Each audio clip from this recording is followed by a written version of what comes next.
Right. I'm trying to set him up with her. With Ellie specifically? Yes. Okay, go. Okay, go. 1, 2, 3, action. Okay. So this is going to be the beginning of the MensoMasSmartPodcast. I'm your host, Pedro. This is going to be episode 22 or 23. 22. I'm going to stick with 22. That feels good. We never know what it is. No, I'm going to stick. 22 sounds like it's just right. And today I have 3 guests with me, and they're going to say hi one by one. So, Eddie, you can go first. What's up? Hi. Yeah, It's Eddy. You know, and then Where do I look? whichever way you want to. he's going to edit Are they it. going to look at me? You don't have to specifically look at the camera. Okay. Hi, my name is Adriana. Hola, soy Ricardo Núñez. There you Oh go. my Why you God. doing Put your that, social bro? security out there too, bro. Okay. And 6'3". No. yeah. Oh, shit. It's like that's all people need, and you just get identity fraud. And today we have a really special podcast. We're gonna talk a whole bunch about random stuff, but usually what we do is we just start off with our weekly how we've been from just like a week span of how pretty much like if COVID's been hitting you hard or anything, what's going on in your week. We're just gonna talk about it. I'll go first. And so from the last podcast, what's been happening is pretty much the same thing. I'm still at home. Nothing's really been happening. But the good thing is that my shoulder injury is actually feeling a lot better. So that's like really good. Each and every single day is like less pressure on where I hurt myself. So that's been going good. Other than that, Have you been taking anything for it? no, it's just been like laying off of it. So What happened? What did you do? I was working out, and I think it's because I usually don't take breaks from working out because I'm just so used to fitness just every day. I think I just overstrained my body, and it felt like something collapsed on my collarbone because I was bench pressing, and while I was doing it, it's because I was doing 225, and it's like normal for me. So whenever it happened during the reps, it just felt weird. And I was like, that's never happened to me before. And I felt it in my collarbone and on my lower neck. And then I moved on to a different exercise. And then when I did, I had a sharp pain in my shoulder. And that's never happened to me before. So right then and there, I just said, okay, I got to stop. Went home the next day. I felt like my collarbone area was just throbbing. I tried to lift up my shoulder, but it just felt like it's not going to happen. So I've been laying off of it, and it's been feeling a lot better to the point where it's like, it's nothing serious. I just probably sprained myself where I've never sprained myself before because I didn't think it was possible. So it's been feeling better.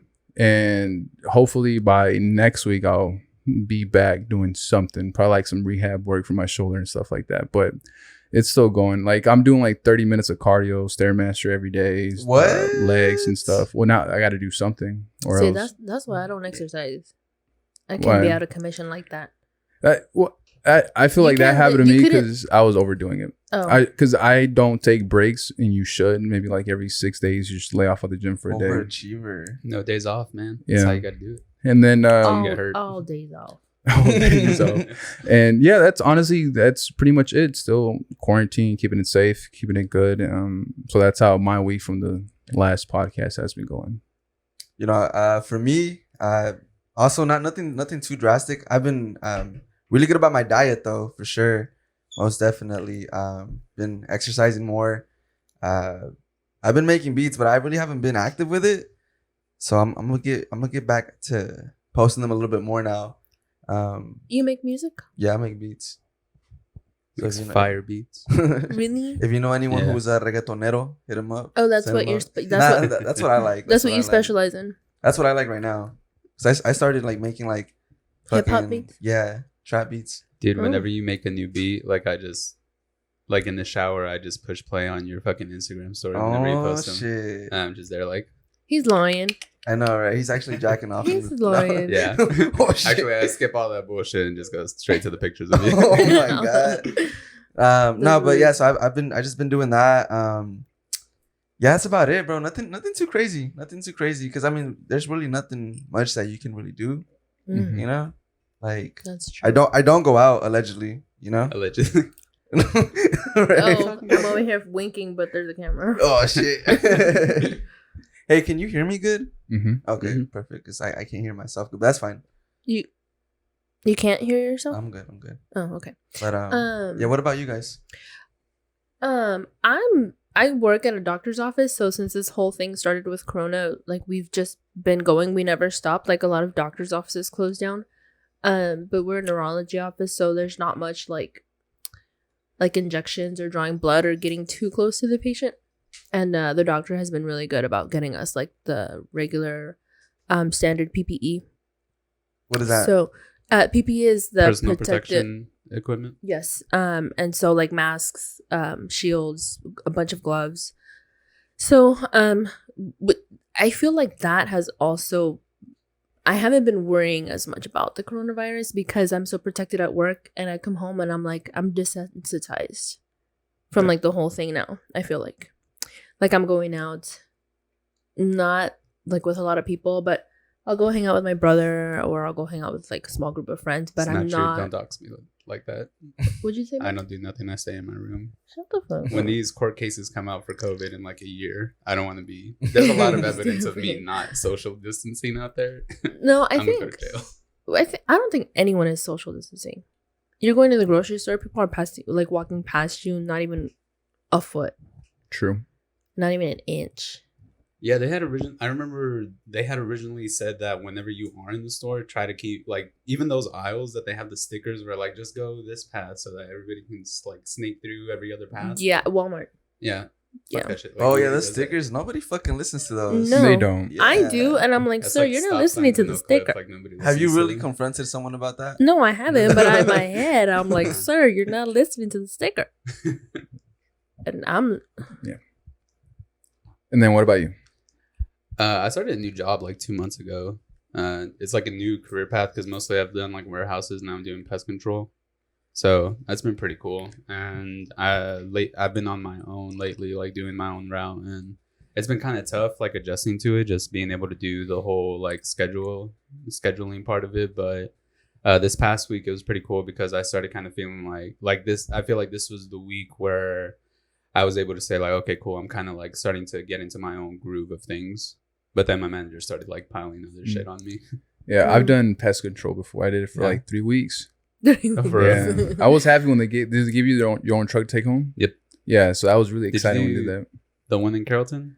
The Yeah. company in Carrollton? I did one in Carrollton. Yeah, Well, yeah, it was in Carrollton, and Is- I liked it, but it's what? I'll talk to you later about it. Because I think we might be See, same Chisme and thing. Menudo. There you go, That's you see, see? you guys have that part down, like for real. I'm telling And you. then Dude, I think my manager has like anger management. Like Issues? for real. it brings back memories to Pedro. Dude, we might have had the same manager. I don't really talk to the people that work there. He had anger management, like he went to classes, or he had I anger think he- management issues. I think he's in classes right now for anger management. And I think I'm very close to like having them failed. Oh shit! It's because Ricky, you know how to like. You know what it is? It's like whenever like you know how me, you and mom like we can't do shit together? Like Yeah. yeah, it's like that. Like Which we- I don't know how we're gonna do this podcast. I don't know. Like we just like with our mom, it's kind of like she gets frustrated if we don't do one thing right, and she's like, I'll just do Real it myself. fast. Yeah, that's why I Like, don't know how to immediately. cook. Cause she got frustrated and she That's would not just be the like, case, "Get the that's the fuck lane. out the kitchen." Shut the fuck. She was like, "Get out of the kitchen, cause you're dumb." Oh, it's just like that. Yeah. No. I always Yeah. thought that if we had a bigger kitchen, it wouldn't be as big of a problem because there'd be more social distancing, but that wasn't the case. Yeah. No, she Whenever I did pest control, the thing is with that, it's always good because you're out by yourself. That's what I liked about it. You're Yeah. out by yourself. They train you for the first week. You're with somebody. You're right along. But then after that, when you're out by yourself, that's when it actually feels good. Okay, I'm out by myself. Mm. Once I That get makes done sense. here, I don't need to go back to headquarters. I just go Yeah. straight home, and then they'll pay you for the gas of that car, and that'll save do you a that lot too? of mileage Yep. and all that. Exact same thing. And which is a good thing. The only problem that I had whenever I did pest control is the things that they would ask of you is not what you signed up for. Because I'm starting to realize that. a lot of times you go to this house and then on the paperwork it says this house is going to be this big, this much square footage. You go in there and you think you're only going to do a 2-story house, and then he's like, "Oh no, I have a back guest house back here. No, you guys said you were going to do it." Like, what? Yeah, it's happened to me a few times. And Really? then now you got to go Mhm. to the guest house because if you say no, they're gonna get pissed off, cancel it, and then it's like, okay, oh fuck, okay, so now you go back to their guest house, and you're like, oh, but then now they want you to do their entire patio settings, and you're like, that's no, I only came here for the house, but now they want you to do the patio, and it's like, oh shit, because now they got for some people have and the people that could really afford that pest control monthly subscription thing are people that have money. So in their Mhm. patio, they have furniture, they got weatherproof and all that stuff. So And then once if they you have do kids, that, they have like toys Yeah. scattered all around. You're like, what I just tell them usually is like, nah, I can't do that. There's toys, like, Yeah. unless you want to clean it, but I don't have that kind of time. yeah. And then what ends up happening is like that's not what the paperwork said. And then you're scheduled to be on there for, let's say, a 10-hour shift. But then because of that, that backs you up 30 minutes. And then if that happens multiple times throughout the day, that just keeps backing you up. Mhm. And then you come to Damn. find out that the salesman, they got to sell. So they're going to sell, but they're not really going to tell the truth. And that kind of like fucks you over in your day. You know what's kind of messing me up? Isn't that what happened with you with the locksmith? What Locksmith? Well, Oh, the dude that I that almost made fought? sense what he just said. Yeah. Because yeah, they are trying to So- sell. What happened to the locksmith? So this was like a couple weeks ago. It was the first week that I started going out on my own. And I went out on this job to do kind of like an install. And then I'm a dumbass. Like I locked my keys in my car. Like, Mhm. cause I went to go get lunch. And then when I came back, like they slipped out of my pocket and I didn't realize It and slipped they- out of your pocket. Of course. Yeah, right. Yeah, I just Out threw of them in your there. And I pocket. was like, That's fuck a this story. job. You just don't be paying attention. I don't. But so I left my keys in my car and I was like, okay, this isn't that big of a deal. Like I can finish my job and then call my manager, see what I have to do. I call him and he tells me I have to get my own like Your own locksmith out there. locksmith? Yeah. I thought like with their insurance, like they'd have like Yeah. roadside assistance or Just some shit. And they're something. like, yeah, we don't do that. Mm. And That's apparently some like he had, shit. yeah, I was he like, well, had- this is your truck. yeah, So he told me that they had done it like also like he had done it himself also. Like he's like, yeah, I've done it like 3 times. I had to pay for it every time. So I was like, okay. So I just Google locksmith like around my area. I was like out west somewhere. And then I called the office and they tell me like, hey, it's gonna be $50. It's gonna be $15 to get the dude out there. I think like 35 or something to get to do the service. I'm like, cool, it's fucking awesome. It's $50. I got that. So I finished my job and then I wait around for the dude. And he comes, parks his van next to my truck, and then he kind of is like, hey, blah blah blah, like I'm here to do the service. I'm like, cool.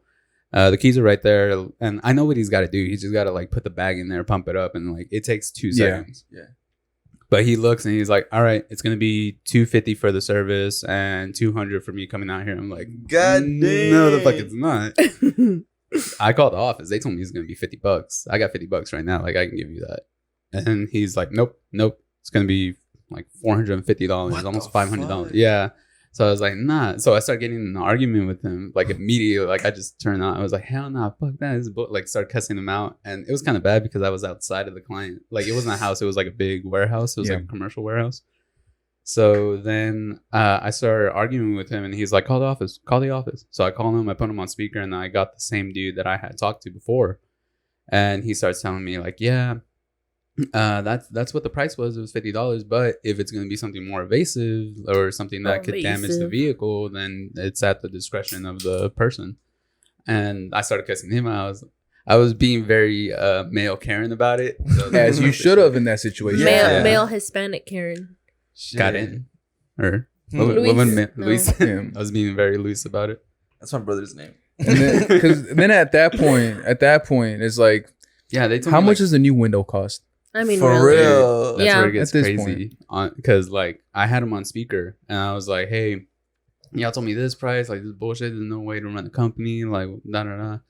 And I was like, do you think this is a good way to run the company? And the dude didn't say anything, so I hung up. So I just told the dude like, hey, I'm not gonna do this. Like, sorry to make you drive all the way out here or whatever. He's like, all right, it's gonna be $75. What My the? day. I was like, fucking no, I shit? don't want the service. And plus, I only want to pay $50. So, and he's like, no, it's $75 to get me out here. I drove like 40 minutes out here. I'm like, yeah, I'm sorry about that, dude, but like, it's your office. It's fucking me over. So, no. But we were like arguing about it, and then he's like, all right, whatever. Like at the end of it, I was like walking back into the building trying to look for another one, and he calls me back. He's like, hey, you want your keys? I was like, yeah, but I mean, you're gonna fucking charge me $75 for it. So no, I don't want it. And he's like, all right, I'll give you your keys right now. I'll break your window. And it's not my truck. Like it's a company truck. So I was like, oh shit, nah. So I walk up and he's like, I walked up to him and I was like, what the fuck did you say? And he goes, I'll break your window. I'll break both your windows. I'll break your windshield. I'll get you your keys right now and I won't charge you nothing. So I started kind of like charging him up a little bit. Like I just like walked to him. I was really pissed. So I charged him up and I was like, hell no, you're not going to fucking touch my truck. And then he backed off. As you should have. I was like, oh, damn, that worked. Describe this guy. How does he look? He was my height, Pedro's build. Oh my fucking god. So after my second step of walking up to him, because we were fairly far, I was like, this was probably a mistake. The angles hit different. Shit. But when you're angry, I mean, you just go. And then like I was wearing my uniform, which is like black pants, a black long sleeve shirt, and then I had I had my mask on, which is like face shield, and then I had a hard hat, and I look like a construction worker, sort of. So I'm guessing, and like my uniform fits me kind of big, so I was like, cool. Yeah, when I saw you coming in that day, it looked like you were wearing your dad's clothes or something, bro. Yeah, man. Yeah, that sucks. That's way too much. That's way too much to try to fix your window, especially to try to go in there, especially when a new fucking window probably costs like $200. Right? Like, yeah, you might as well break your own window. Yeah, at that I didn't do that. It's not my truck. If you would have broke your windows though, like isn't that like if you record it, can't you like take him to court and get more money? I don't think the guy was really. Oh, that's actually what he told me. I'm just saying. The reason that I walked away is because like he wanted his money, and I was like, "No, you're not getting shit from me." And he's like, "All right, I'm gonna call my lawyers and we'll settle it in court." I was like, "Go ahead, call your fucking lawyers. You don't know my name." Like, yeah, you don't I have don't my got shit either. So how'd you get the keys? He ended up doing it because after I charged them up, he was like, okay. This is what I can do for you. I heard it on the I heard the conversation on the phone. I'll charge you $50. I was like, for real? He's like, yeah. It'll take me like 2 seconds. Wow. Yeah. Bro, so then shit. we all that shit for nothing. So we started talking, and apparently, like the company actually does this a lot. Like he had barely started working for the company like that week or the week before. Yeah, it sounds like a small company just trying to make money. Yeah, because what he was saying is like I think the way that they do it is like they have an office where people call in to get a quote. They give them the smallest quote possible, and then the technicians are all contracted. Yeah. Yeah, that makes sense. Yeah. So then they go out there and like, now this is like a $250 job. And then the contractor pockets whatever's left over, and then they pay the company the $50 or whatever percentage, and then they keep the rest. Yeah. That actually happened too with my boss. We had just opened the clinic, and the doctor wanted all the keys to be changed. So we called the locksmith, and he came out and he told us how much it was going to be.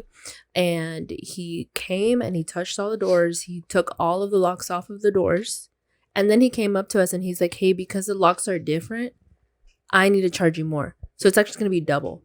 He had already taken all the locks off of the doors so that we had no choice but to pay him and to put the locks back on. Wait, isn't the wife a lawyer though? Yeah, she made the call and she set everything up. And then the doctor was pissed. He's like, is that how you treat women? You cheated my wife. You told her this and you told her that. And I actually thought he was going to punch this guy because he was so... but true, it's like you come to the office, you take the locks off of the doors, and then you tell us that it's going to be more money? Like... You know what it is? It's a doctor. She's like, oh, I can get some money out this dude. Yep. Yeah, he was wearing his white coat and he was like, yeah. I mean, I can see that, but still. That's why I look broke so much, so nobody fucks me over. That's smart. Right? That's why.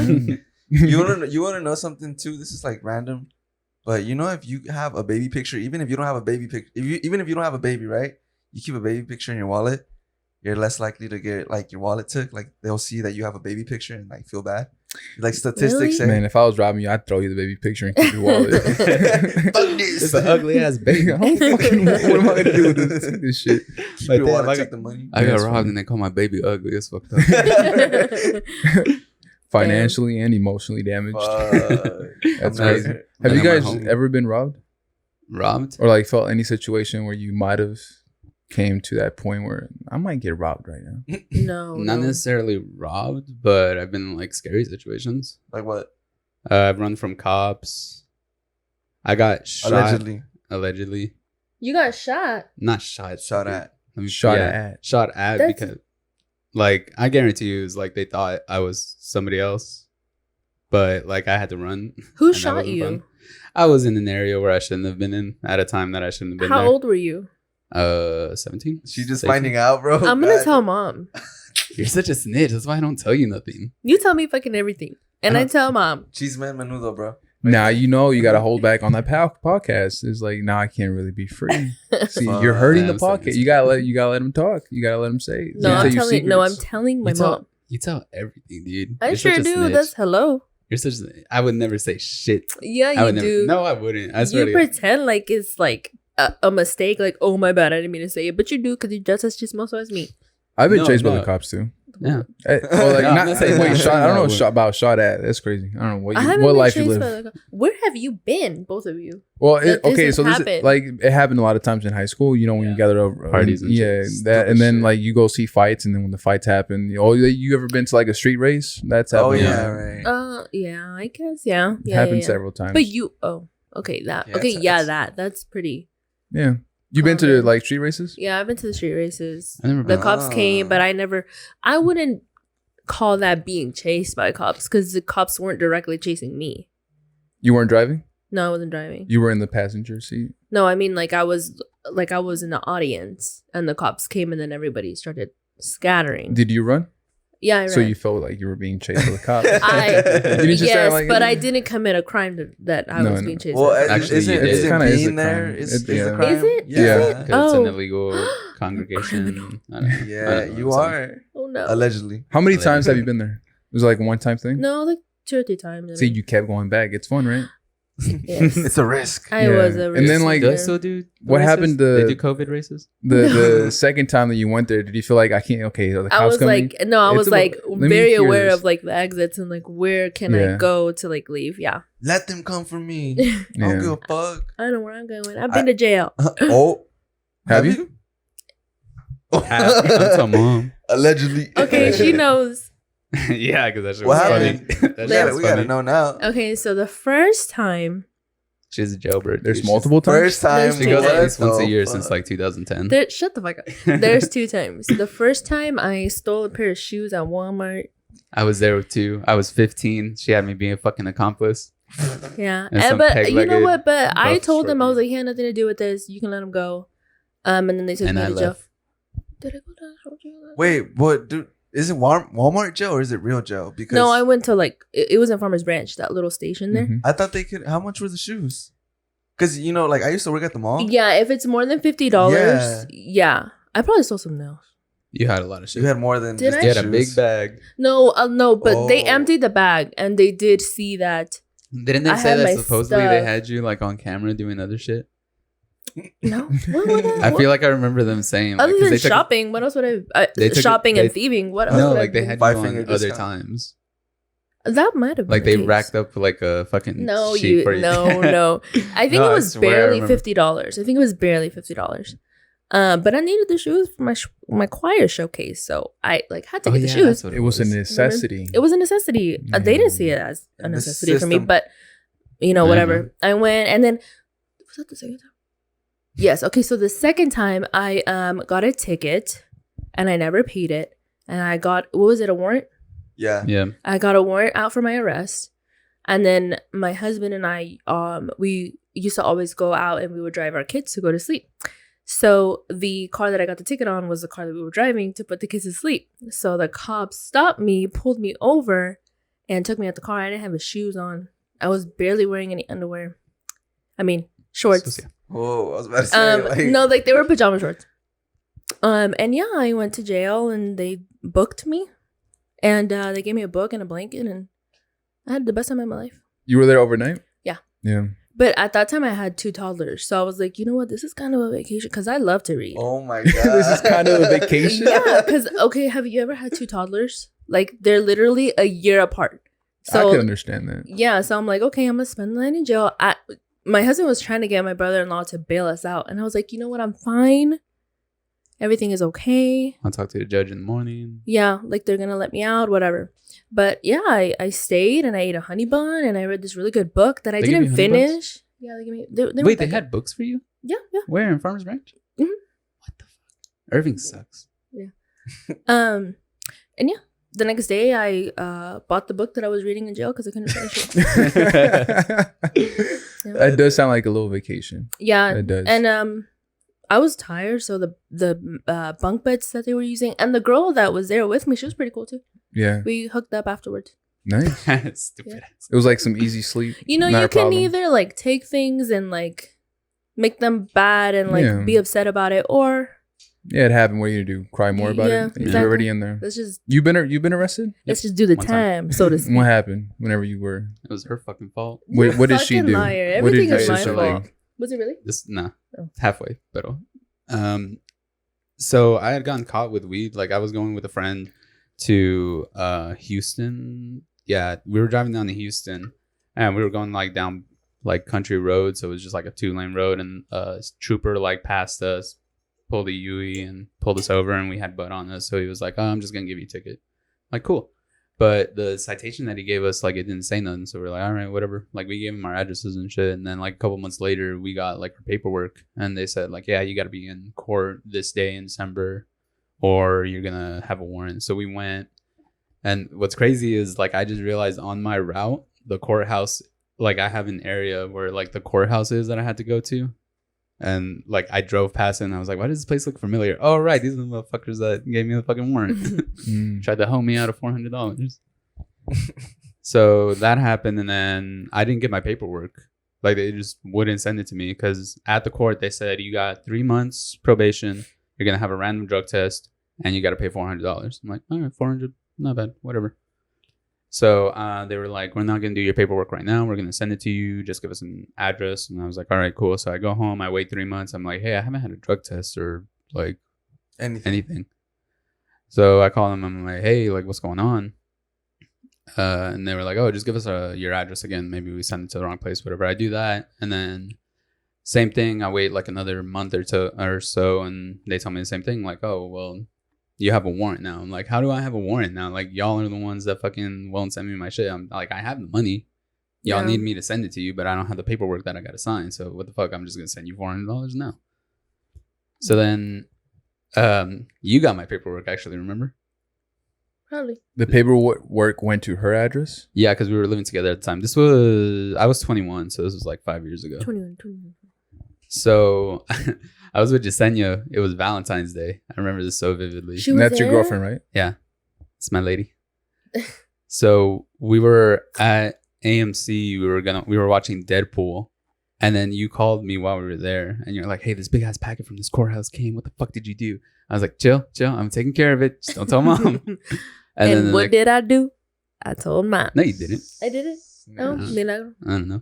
But the next day on the 15th, like I was working out with a friend and I was in her van that didn't have insurance, didn't have stickers, Why are you registration gonna was put me out. out like that? Because that's the part that's your fault. The life of the average Latino, bro. I mean, seriously. My registration out right now, allegedly. Allegedly. So then after I got done working out, I went to go not pick up Jasenia, but like just to hang out with her where she was working. And I got pulled over right there in the parking lot of her job. So And Jasenia does worry, so she was probably like, no, she didn't worry about it. Like we had just started dating. No, okay. I remember actually. Remember? No, I remember because I remember she hit me up and she was like, "Yeah, Ricky just got arrested or some shit," and I was like, "What?" And wait, was this the time that we went out to? No, that wasn't you. Never mind. Santos. Right? No, but I remember her calling me like, "Yeah, he just got arrested. I don't know what to do," and I was just like, "Me Yeah, 'cause either, we bro." had legit only been Me together either. for like a month. Not even a Really? month. We were coming up on being together for like a month. So I'm getting arrested in the parking lot, and then later on when I get out, she tells me like, "Oh yeah, I remember like seeing your car, but I didn't know it was your car." So I was like, somebody's getting arrested." I'm like, "Bitch, it was me." So then they took me in because I had a warrant, obviously. I was like, I tried to explain to the dude. I was like, "Hey, can I just explain to you real quick?" He's like, "Yeah, that's fine, but I'm still gonna take you to jail." I was like, "Well, fuck, here, take me." So then I'm in the Badass over here. yeah, I was like in the cop car because I knew it wasn't that big of a deal, you know. Yeah. So I was in the back of the cop car, and he put all my my wallet, my phone, and everything in a plastic baggie and put it in the front seat. And he was like inspecting the car. So I'm like sitting there with my hands behind my back, and my phone goes off, and it's Aaron, the homie. And I was like, "Oh shit, Siri, answer the phone," because I was trying to at least tell somebody, Yeah. you know, where I was going. Can Siri do that? If No, you say she answer? cannot. No. Oh, you stupid. Well, now she can't she? No. Oh no, dang. No, I was kind of hoping like that was like a hidden thing. So yeah, then they took me in, and the person that I was with, he had gotten arrested for something really stupid that was like really funny. He got drunk with his family that had come over from Mexico. And then you know how in all Quick Trips they have that little lawn? Like on the side? Yeah. It's like like a big grassy area. Yeah. He went to go get more beer and then got into his truck, realized that he was drunk, and then just like took the keys out and laid out on the grass. Oh my god. And then the That's cop, responsible. yeah. And then the cop showed up and he was like, "Hey, what are you doing?" He's like, "Oh, I drove over here to get more beer, but I realized I was drunk, so I took a nap." And then they took him in. Public Poor guy. intoxication. He was probably thinking he was doing the right thing. Yeah. He did do the right thing. Yeah. Yeah, isn't it like if you keep your key in the ignition and you're in the car drunk, you still are technically drunk driving? That might count. Yeah. Yeah, I so. think that counts. I think know the what- way you can get away with it, you'll still kind of get arrested, but you'll get the charge taken Kind of, off. you know? Mhm. Don't quote me on this. Don't drink and drive. But if you take the keys out of the ignition and put them somewhere outside of the vehicle, then they can't really get you for it because there's no way for you to do it. Okay. So But that might be taken away with push to start. Maybe, I don't know. no, because it won't start if Oh, the it's key not is in the vehicle, right? inside. Yeah. Well, you know, like I have a friend who he was drunk driving, and he had his Allegedly. girlfriend in the car, right? Allegedly. And then they also had their little sister in the car, Allegedly. right? Is it allegedly or did like he got in trouble? You're just gonna keep saying allegedly after Yeah, everything? no. Can you please clarify? No, yeah. So he was lit, right? They got pulled over, and so what happened is, no. He didn't get pulled over. He felt like he needed to puke, and he had been driving, so they pulled over. He started puking, and so the cops, parked behind them and were like, "Hey, what's going on?" They noticed that he was drunk, but they didn't have proof that he was driving, right? And so what I remember them telling me is that they really, really, really, really, really wanted him to admit that he was driving, but he kept saying, "No, I wasn't driving. No, I wasn't driving." Well, because when they pulled up, Yeah, and so he got out of it though. He got out of it. So they ended up calling like their siblings. Their siblings came and just pick them up. yeah. That's Yeah. crazy. That's crazy, dude. Have you ever been in a situation where you felt like, okay, if I get caught right now, I'm about to go to jail? Yeah, I've been in plenty. What? Give us one. I can't talk, bro. No, they'll kill me, bro. No. Okay. Nah. Look, bro. I was stealing a pack of gum, and I looking at us. I'm stealing a pack of Yu-Gi-Oh cards. One time, I did the first time I ever did a beer run. That's when I was like my heart, because I was like, dude, I never like, I'm not into stealing or anything like that, right? There's Well, a much thrill. I wasn't. There's a thrill. I wasn't I think into we were raised stealing wrong. because I'm Not even lying. at Walmart. No, yeah, I'm lying because I remember in middle school we used to like open cars and shit. Like, yeah, it's stupid. I No, know. but like you know how at Walmart Okay. you're like going through the self checkout and you accidentally forget the waters underneath the cart. I did that. accidentally, I did that yesterday. Allegedly, accidentally. you ring up the PS5 as a bell pepper, right? No, but yeah, the first time I ever did like a beer run, when I had like better morals or whatever, I like went into the store, I grabbed the beer, and I was just like ignoring the cashier guy, and he was just like, hey, Oh my God. where you going? Hey, where you going? Like screaming at me, and then I just like kind of looked at him from the side of my eyes, bro, and just started running out the door, bro.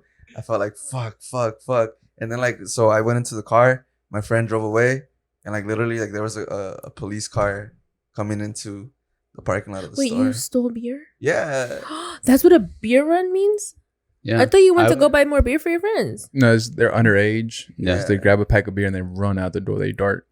You can say that now, like that you're above age. Like, hey, I'm gonna go do a beer run. Just go Yeah, pick up that's some what beer. I- okay. Yeah, Of- whenever you hear like a Whoa. 15-year-old saying, I'm going to do a beer run, what's about to happen? And you know what? That store that I did that from now has chains on their fucking on their beer section. So like after Damn. they can't sell anymore, Look what you they did. close it. Yeah. Way to go, Eddie! You ruined the fun for everyone. Mm. The worst I've ever been in like in a specific situation where I felt like, okay, if this goes down the way it's about to, this is gonna be really bad for me, more than whoever's in the car with me. It was I want to go pick up some friends, and it was already like at midnight, and we were hanging out, and I wasn't smoking weed at the time. I was just drinking. And How old were you? I was like 18, 19. Allegedly. Yeah. And I was just drinking. They were kind of drinking. Then we stopped somewhere in an empty parking lot, and by that time it was like 1 a.m. They were smoking weed, but because I was driving, I was like, nah, I don't want to smoke weed. I'll just drink this beer. Really bad when I think about it now, but it's so we were out in this empty parking lot, and all of a sudden we heard gunshots. Like, what the fuck? Why are we hearing gunshots in the neighborhood? It's like some random gunshot. Somebody just has their gun. Doesn't mean it's a ghetto or gang related. It just felt like shooting the gun. It was on a weekend. Boom, boom, goes off. And then we're like, all right, let's go. So we heard gunshots. Okay, get in the car. We start driving around the neighborhood. And then all of a sudden and the thing is, the guy that had the weed, you know, at that time when you're young, you just want to show off. Oh, yeah. And the guy that had his weed, he had a container full of dime bags, just like 20 was dime he bags. A dealer? Yeah, he was. Oh. So he just had it in it. Like he brought his metal container in, and it was just full of dime bags of weed, ready to sell, like $20 each, just ready to sell. And I was just, at the moment, I really wasn't thinking why. I just thought, oh, that's cool. You got a lot of weed, but it's like, it's unnecessary for you to bring it out. Right. We're not going to a party. It's just going to be us. And I'm not even going to smoke weed. You could have just brought maybe like 2 of those, and you guys, or like a rolled up blunt, 2 of them, and that's it. But because he wanted to be cool, he brought his entire stash to show off to us. And like, okay, whatever. And he put it on his lap. And so we hear the gunshots, and then we get in the car, we start driving around my neighborhood, and then a cop pulls up behind us. And it was like 1 a.m. So it already looks suspicious. You see 4 teenagers in a car at 1 a.m. on a Saturday. So for me to kind of like get some space away from them, because we're like down the street from my house. And I just thought, okay, all I got to do is make it to my house, and we all go in my house and we're fine. And as I'm driving, I make a turn. And as I make that turn, the cop can't see me. So I speed up a little bit, but then I slow down right before he pulls. Right when you see him in your rear view. And then what happens is the guy that had the weed is such a fucking idiot that what he does, he opens his door and he closes it. So the lights go on and off. And then that's when the cop goes, wing, turns it on, pulls us over. And I'm like, I look at him like, why would you do that? Like, you know, we're being followed right now. And he's like, my bad, bro. I had to spit.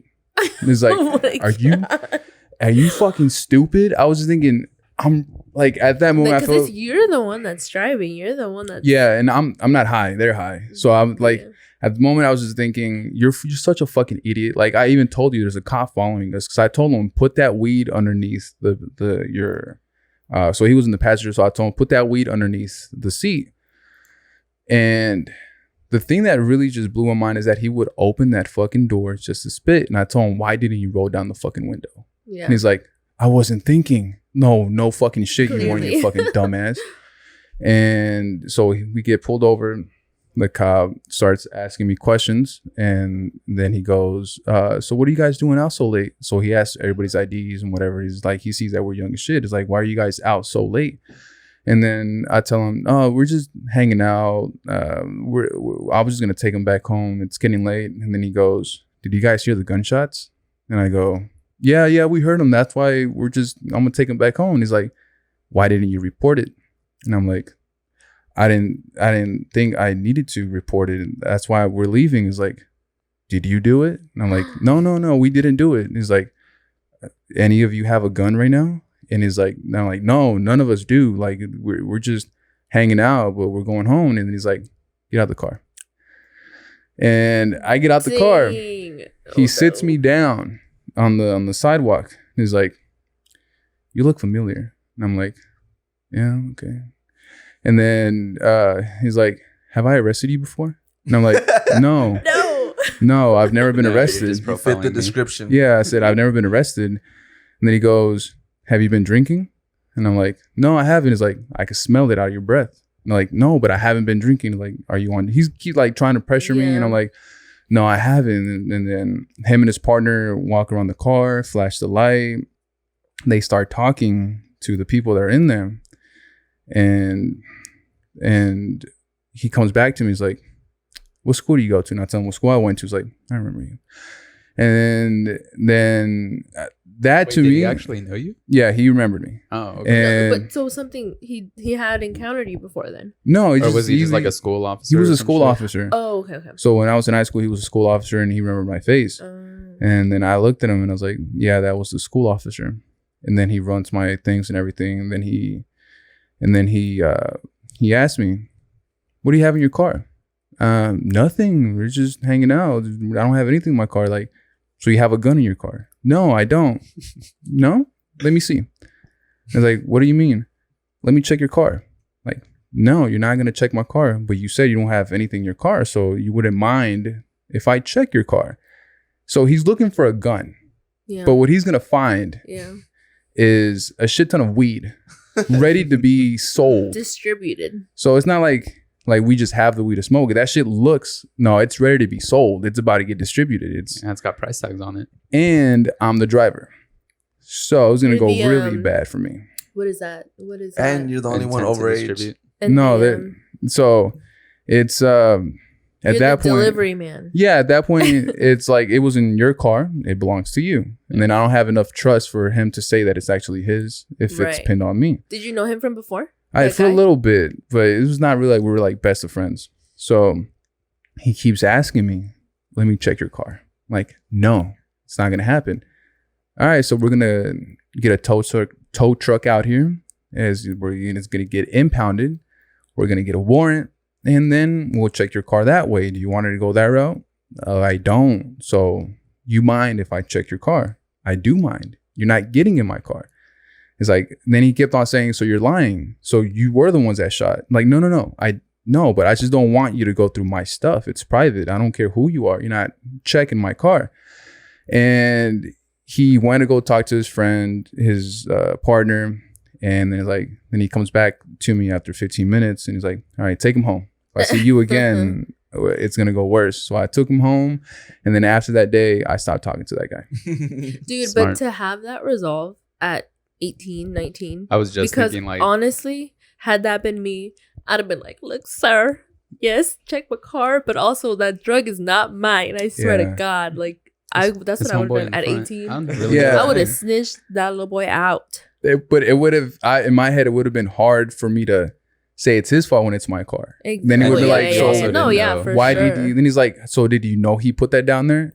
Yeah. So why did you let him put it down there? So I don't think at 18 I would have been like, you're not checking my fucking car. Honestly, luckily, a week before that happened, I watched the YouTube video on what to do when cops pull you over. Then I promise you, it just popped up in my recommended, and I looked at it, and it said, "Well, now I know." It's amazing you. They said cops cannot, because at first they were talking about if you have weed in your backpack, cops can't look in it no matter what, even if you have a backpack. And then they said if it's in your car, they can't look through, and if they do without your permission, whatever they find is not lawful. Yep. So it's going to get thrown away, and it's going to happen to you. So at that point, I was like, "What do you mean? What's going to get thrown away? The weed or the weed case or anything, because it's like you didn't give them permission, so they forced themselves." So at that point, what dicks? I was like, and I was scared as fuck because it's my first time telling a cop you cannot search my car, especially when there's weed in there. I'm like, I hope this works. I hope this YouTube video wasn't bullshit. This YouTube video saved my life. Yeah, I hope this I'm gonna is report the fuck gonna out happen. This video. Yeah. So I just kept saying no, you're not searching, and then he didn't search. Yeah. I got lucky. Bro, you did get one time,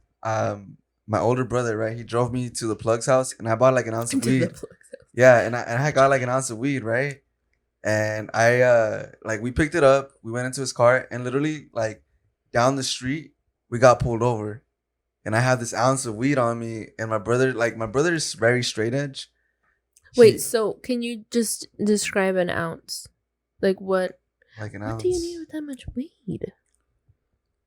To have a good time. Yeah, I guess. For how much? How long? It doesn't matter. It probably would have lasted him like a week. Yeah, are you serious? Yeah, I used to smoke a lot. Okay. Oh yeah. Okay, that makes sense then, I guess. Party animal. Yeah, nah, chill. So I had I was like, hey bro, can you take me to buy this weed? I didn't have a car at the time. And he was just like, yeah. He's like, will you pay me for it? And I was like, yeah, bro. Because he's straight edge, he's like, good kid, whatever. Aww. He's older than me. Is this Lewis? I guess put his name out there. Oh, okay, sorry. Well, you had mentioned it before. Do you have more than one brother? No. Okay, well, there you go. Yeah, so he took me, right? I don't know you know my brother. But anyway, I don't know your brother. You said you had a brother named Lewis. Mm-hmm. Oh, yeah, I did, huh? Kind of did. Right. Okay, so yeah, we got pulled over, bro, and the first thing the cop does, is, my brother rolls down his window and he's like, is there any guns or drugs in the vehicle? And like I could hear it in my brother's voice. No, like squeaked a little bit, right? And then he came around to my side and he's like, do you have anything? I guess he could smell the weed, because I didn't have it in like anything like special. And because as soon as we got pulled over, my brother was freaking out. He was like, no, like what the fuck, freaking out. And I was like, bro, chill, just relax. I got the fucking ounce and I stuffed it in my pants, bro.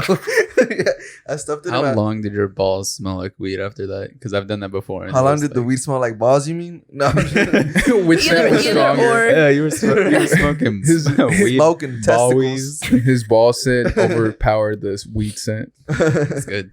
No, you went after the gym when you were musty. Right. It made it stronger, bro. It hit better. No, but so yeah, my brother was freaking out, bro. It was crazy. And like then the cop was like, hey, step out of the vehicle. And he made my brother step out the vehicle. And I remember my brother being with the officer. And I like, whenever you have that, I mean, I'm sure you guys have that connection as siblings where you like look at each other and you know what you're saying. And so I gave him a little look. I was just like, I ignore it. To the mirror. I was just like, be cool, And so they had him outside sitting on the curb for like 30 minutes. And the officer came back and was talking to me. And he was like, are you sure y'all don't have anything in the vehicle? And I was like, yeah, I'm positive, sir. And then so whatever, they like ended up letting us go, right? They didn't end up searching the vehicle or anything after 30 minutes though. 30 minutes of him just sitting on the curb. Dude, yeah. Wow. He came back in. Was he handcuffed or they just had him on the curb? No, they just had him on the curb. Oh, okay. Like a scare tactic. Yeah. And then he came. Your brother was scared. Yeah, he was fucking freaked out. I'm sure he shitted himself, bro. I knew something smelled different when he came back in. No, I'm just kidding. But balls, weed, booty. You ain't gotta lie. He came in and like he did one of those like those mini rages. You know what I'm talking about? Mm-hmm. Like mini temper tantrum. Yeah. And I was like, what happened, bro? He's like, dude, I have a warrant somewhere else, but they let me go. And I was like, bro. You got a warrant? Yeah, he was doing like a victory rage. Like, yeah, I guess that's what it was. And I was like, got a few of those. Yeah, and he was just like, I'm never taking you to buy weed again, though. And I was like, all right, bro, I'm okay with that. But it was That's fucking funny. hilarious because. Why would he agree to it if he knew he had a warrant? Well, apparently he didn't. Well, I mean, no, guess. he did have it, but it was like in a different county or some shit, like far away from us. Yeah, I thought that too. Why he had the They warrant? took me. And, yeah, it was like speeding tickets or some shit. See, Yeah, that it was was. me. Alright. Yeah, it was nothing too crazy. I mean, I'm like I told you, he's very straight edge. Yeah. Like I got him high one time, and like that shit was hilarious because, literally, like the whole time he was just like, "Am I high?" And I was like, yeah, and I was like, bro, because one of his friends, he had a really good friend from like, I don't know, he's like Middle Eastern or something. So they gifted him a hookah. And this at this time, he was already like an adult, he was like 21 or some shit. I'm like, we're 5 years apart. So whatever age I am, right? And 16. Right? Yeah, something like that. And we're smoking out of this hookah that he got gifted that he's never used in his life. And I think you've told me this story. Yeah, we smoked weed out of it. And I was just like feeling good, and the whole time he was like, bro, am I high? I think I'm high. Should I drive? Am I high? Like the whole time, bro. And I was like, goddamn, 47. Yeah, it was funny, but thankfully he doesn't smoke weed anymore because I don't think he can handle it. Probably not. I don't either. I don't like, honestly. Are you guys smokers? Are you guys like big? I used to be a big pothead. Yes, Not like maybe 3 or 4 years ago. Oh really? But my thing How old are your is, kids? No, just like. First of all, I am not ashamed and I got nothing to hide. Okay. No. So what I would do is, so my husband, he works in limousines. Oh yeah. So he goes to work and he goes every Saturday and Sunday, or no, every Friday and Saturday. And so my mom would work nights too because my mom lives with us. And so I would put my boys to bed at 8 or 9 o'clock. I would clean my house, do whatever. And then I would smoke a joint and just watch stupid movies. And that was like... Your vacation. Dude, yeah, like the best time. Just me, yeah, myself, after you have and I. like when you have toddlers, I feel like daycare should give you like marijuana. Seriously. Just like take your kids home. Like, here are your children. Also, there's a gram. Yeah, for sure. Do you smoke weed now? No. How long has it been since you last smoked weed? A while. A while? Well, because I just gave birth to my A year? 4-month-old 2 son. years? More than that for sure. Yeah. I think the last time was like 4 years ago. Yeah, same thing for me. It's been a Yeah. very long time since I smoked weed. And I used to smoke weed often. Yeah, I wish I And- could. I mean, Yeah. I don't see anything wrong with it. Yeah, the main reason why I smoked weed, I dropped it after high school. I dropped it for like 2 years, but then I picked it back up, and then I picked it back up to the point where I was smoking weed every day. And something that weed actually helped me do is, it's not more for the high than the self realization of who you are, especially because the only times that I would smoke weed is when I'm by myself. And then right before I would fall asleep. Because I wouldn't like to smoke weed socially, because I smoke weed, I get quiet. And then if I get quiet, I'm just like, please don't talk to me. I'm the complete opposite. Yeah. And so I would smoke weed by myself, fall asleep. And what that helped me do is it helped me look at myself in a third person point of view of who you are, the way you act, and then it would like nitpick on little things that you would say and little things that you would do depending on like your reaction. And that kind of helped me get to the point where it's like, you know what, I kind of really don't like myself. Let me try to change myself. Because when I would look at myself in the third person, I would see, do I like that guy? No, I don't. And then that would help me be a better person, a nicer person. Because say if I was an asshole, or if I did something stupid, or if I said something stupid and I got high, I would look back into it, but like in detail.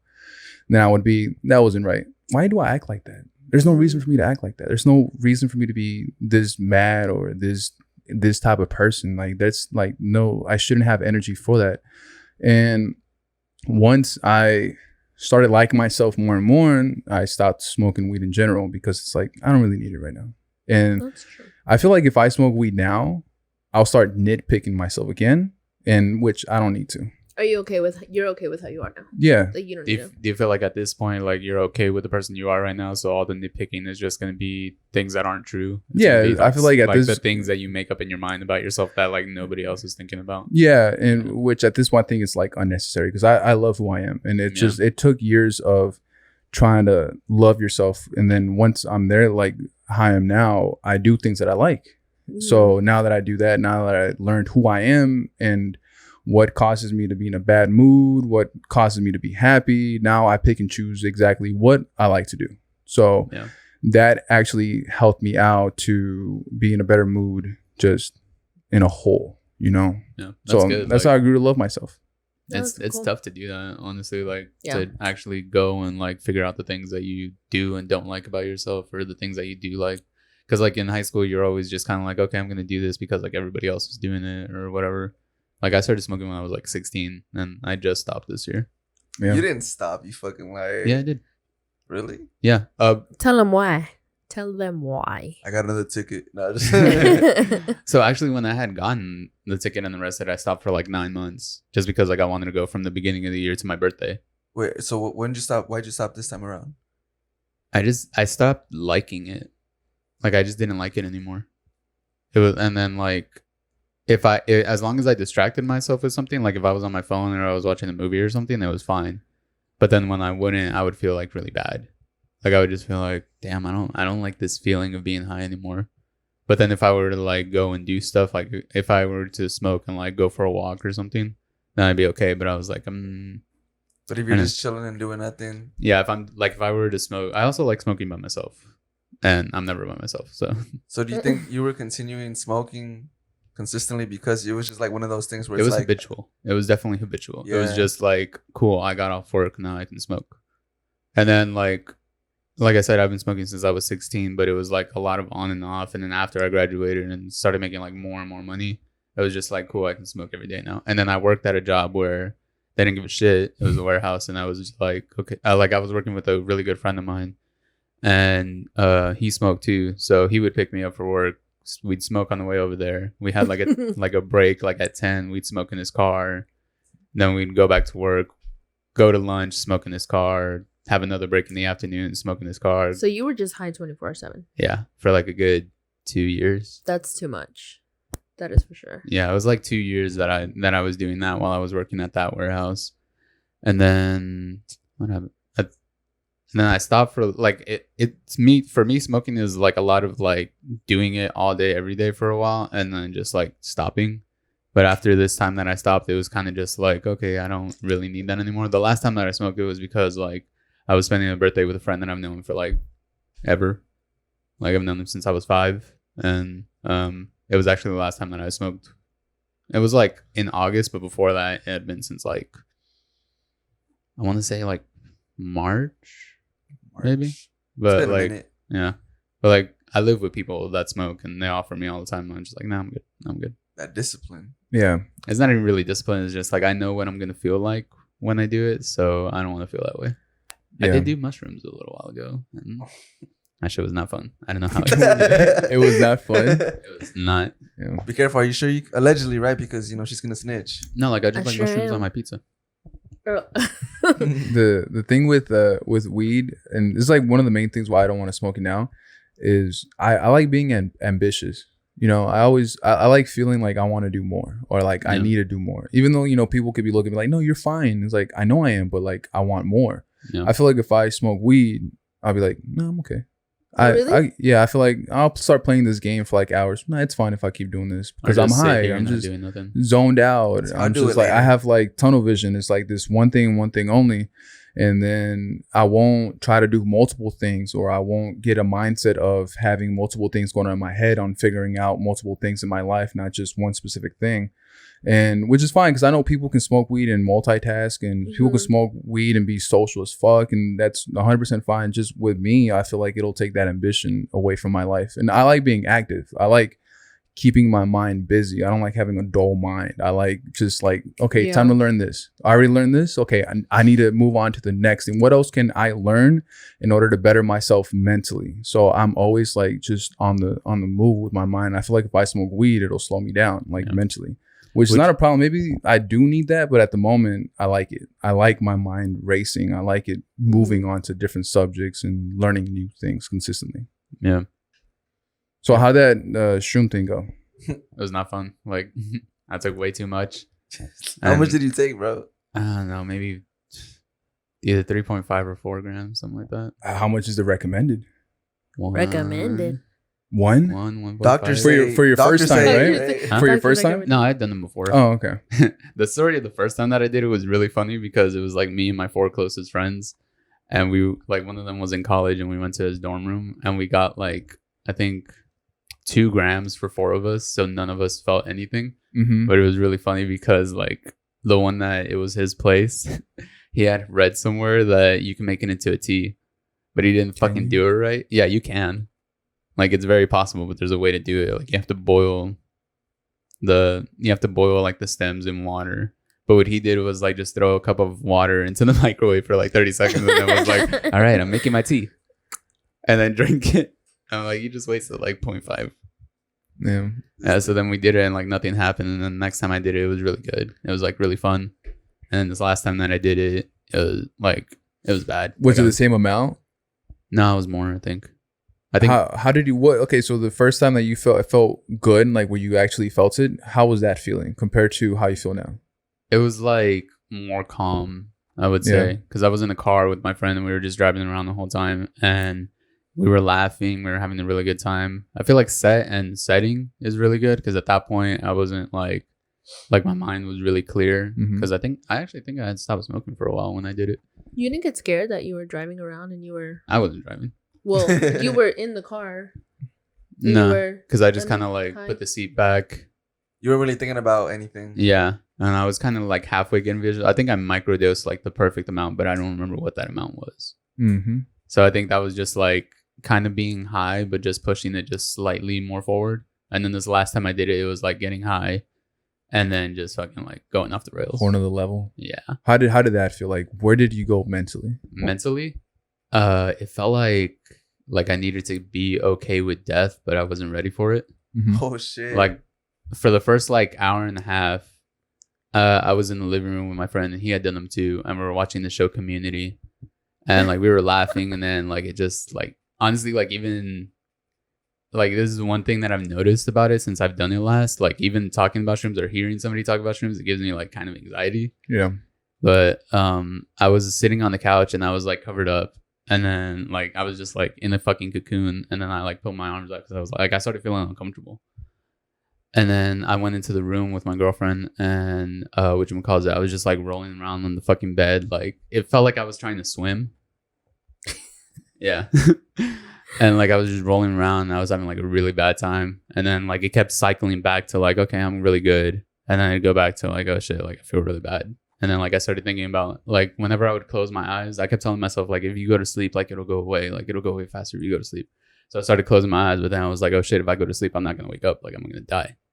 And I felt like from the middle of my chest, like I was just laying down normal trying to go to sleep. And then from the middle of my chest, it felt like it was caving in and I was gonna like I was falling. Mm-hmm. And if I fell past like a certain point, then that was the point where I was gonna die. I feel like if I would have passed that point, I would have gone into like ego death. Yeah. What is that? It's essentially where I'm an idiot. Like I don't know exactly what I'm talking about. I've just heard the term, but it's basically like It's a bad trip, right? It's not necessarily a bad trip, but it's the point where like the way that you see yourself kind of just dies. Yeah, my ego death. Okay. Yeah, it's like your ego dies. My really close friend, they've been through that several times. Yeah, I don't Ego like. death? I have a lot of friends that have done multiple psychedelics at a time, and I'm just like, how the fuck can you do that? Like, And you know what's crazy about it too? Like, so they've been through ego death several times because this person takes several different type of psychedelics, but they also take it as a learning experience for the most part. yeah, But the crazy thing is that since they've done these like drugs, now they have this like anxiety that I wouldn't say they can't control, but it's just like different because they, the main thing is like, yeah, I see life in a different way. Like, this isn't real, blah, blah, blah. You think people are crazy when they say that shit? yeah. Until you've tried a psychedelic, and it's like, okay, it makes sense what they're saying. But this dude is like the anxiety is fucking crazy, dude, because like it's like PTSD on fucking psychedelics, if that makes sense. Yeah. It's weird because like what you're saying, like I've had like 3 or 4 experiences with psychedelics, and that's nothing compared to like a lot of people that have had psychedelics. Like I know somebody that they had the dropper, like because they knew the plug and they would drop it onto the blotter paper, but the dude just gave him the dropper because he paid for it, and so then he just went and took like I want to say he said he took like 15 hits of acid. What the fuck? And I'm just like, how would you? I do could that, never dude? be that out of my mind. Like It's scary. Like when I took acid, it felt like a nightmare.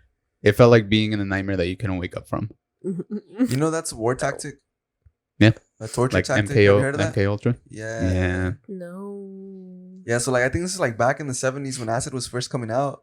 When they had first synthesized it, they wanted to originally use it, I think, for That's the truth chemical serum warfare. or that yeah. too, some shit like that. Yeah. So they would like strap people in to a chair and like. But they would did do that it with like meth too, or no? What is it? Heroin too. Oh, I didn't know that. Heroin. I Oh, think? that's the whole Meth or heroin? Manson thing. Because Manson was supposed to be an experiment, and then the killer. Yeah, Charles Manson. He was a MK Ultra experiment, and then he got out, and then I think supposedly he made a contract with the U.S. government that he was gonna have this compound doing the same thing to like hippies and shit in the 60s and 70s. Wild. That does sound crazy. Yeah. Also believable too because he was actually doing it. Yeah, wasn't he like killing and getting away with it or some shit like that, right? He had like a cult, Mm-hmm. a big cult following. Cult. And he achieved it by himself. And then it's kind of hard to think that somebody like that, especially back before like social media, it has that much power in himself to get such a cult following. Yeah. And then when you throw in maybe he had help from the government, I would believe it. I wouldn't say no. Is because for him to gain that much power inside of humans' heads without social media, because now it's like somebody gets a following, it's like social media. But back then, before, it was all It's word so of weird that, mouth like, and what people said about him enough to the point where he doesn't have to say it himself. His following will say it about him that would convince more people to join him in his cult following that he had to come from like some sort of power. Like that dude in Waco in the 90s. What happened with that? There was this guy, I can't remember what his name Texas is. Chainsaw? No. I can't remember what his name was, but there was like this huge shooting, and when they finally uncovered everything, it was like a compound. You know what I'm talking about, right? It was this compound where this guy was like preaching the word of God, but he was basically saying like, I'm the only one that can hear it. Also, every woman that's here, I'm going to marry them, and they're going to bear all the children of the land, and all these people are going to be like Like he was basically just breeding himself with the women that were there. It was like this huge compound in fucking Waco. And then when the cops started getting word of it, they brought in the FBI. And then eventually when they were going to try to take him down, like the compound had guns. Like the thing I think that they wanted to do to like book them was that there was an armory underneath the home that nobody there except for like the 3 higher ups knew. Yeah. So they were like, we need to get somebody in there to infiltrate and to find that armory because then we can get a warrant and we can get go in there. But then when they did that, they caught wind of it, and then there was just this huge shootout with like FBI agents and like children. Like there was children with AKs. It was like some South America shit. It's people like that, like with that type of charisma. That I would like to sit down and talk to.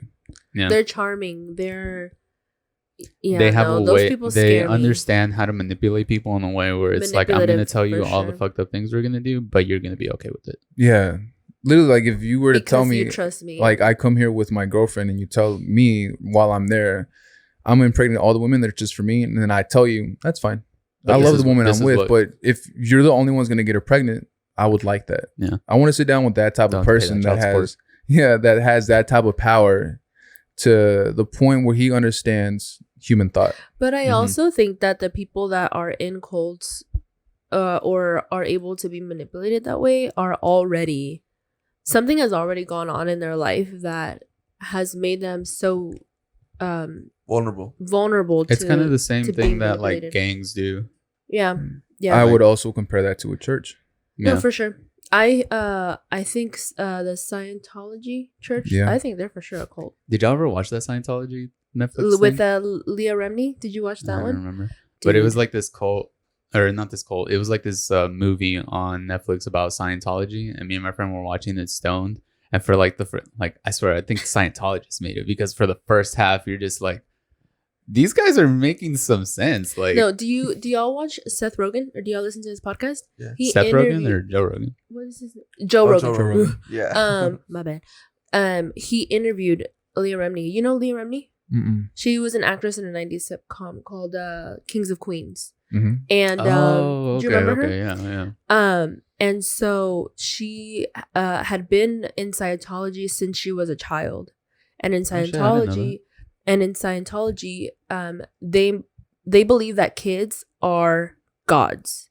So when you grow up thinking that you're a god, the whole time you're like, okay, cool, like I'm a god, like I'm gonna stick with this because I was a god, and now like I'm gonna find my purpose. So they have levels to stuff, and you have to pay. Yeah, but that's where we stop being like, hey, this is making sense. Like you can, you have a power inside of you, blah blah blah, and then they're like, because they have to the first get level is like 50 grand when you're very vulnerable, when you're a child. Like you're at your most vulnerable when you're a child.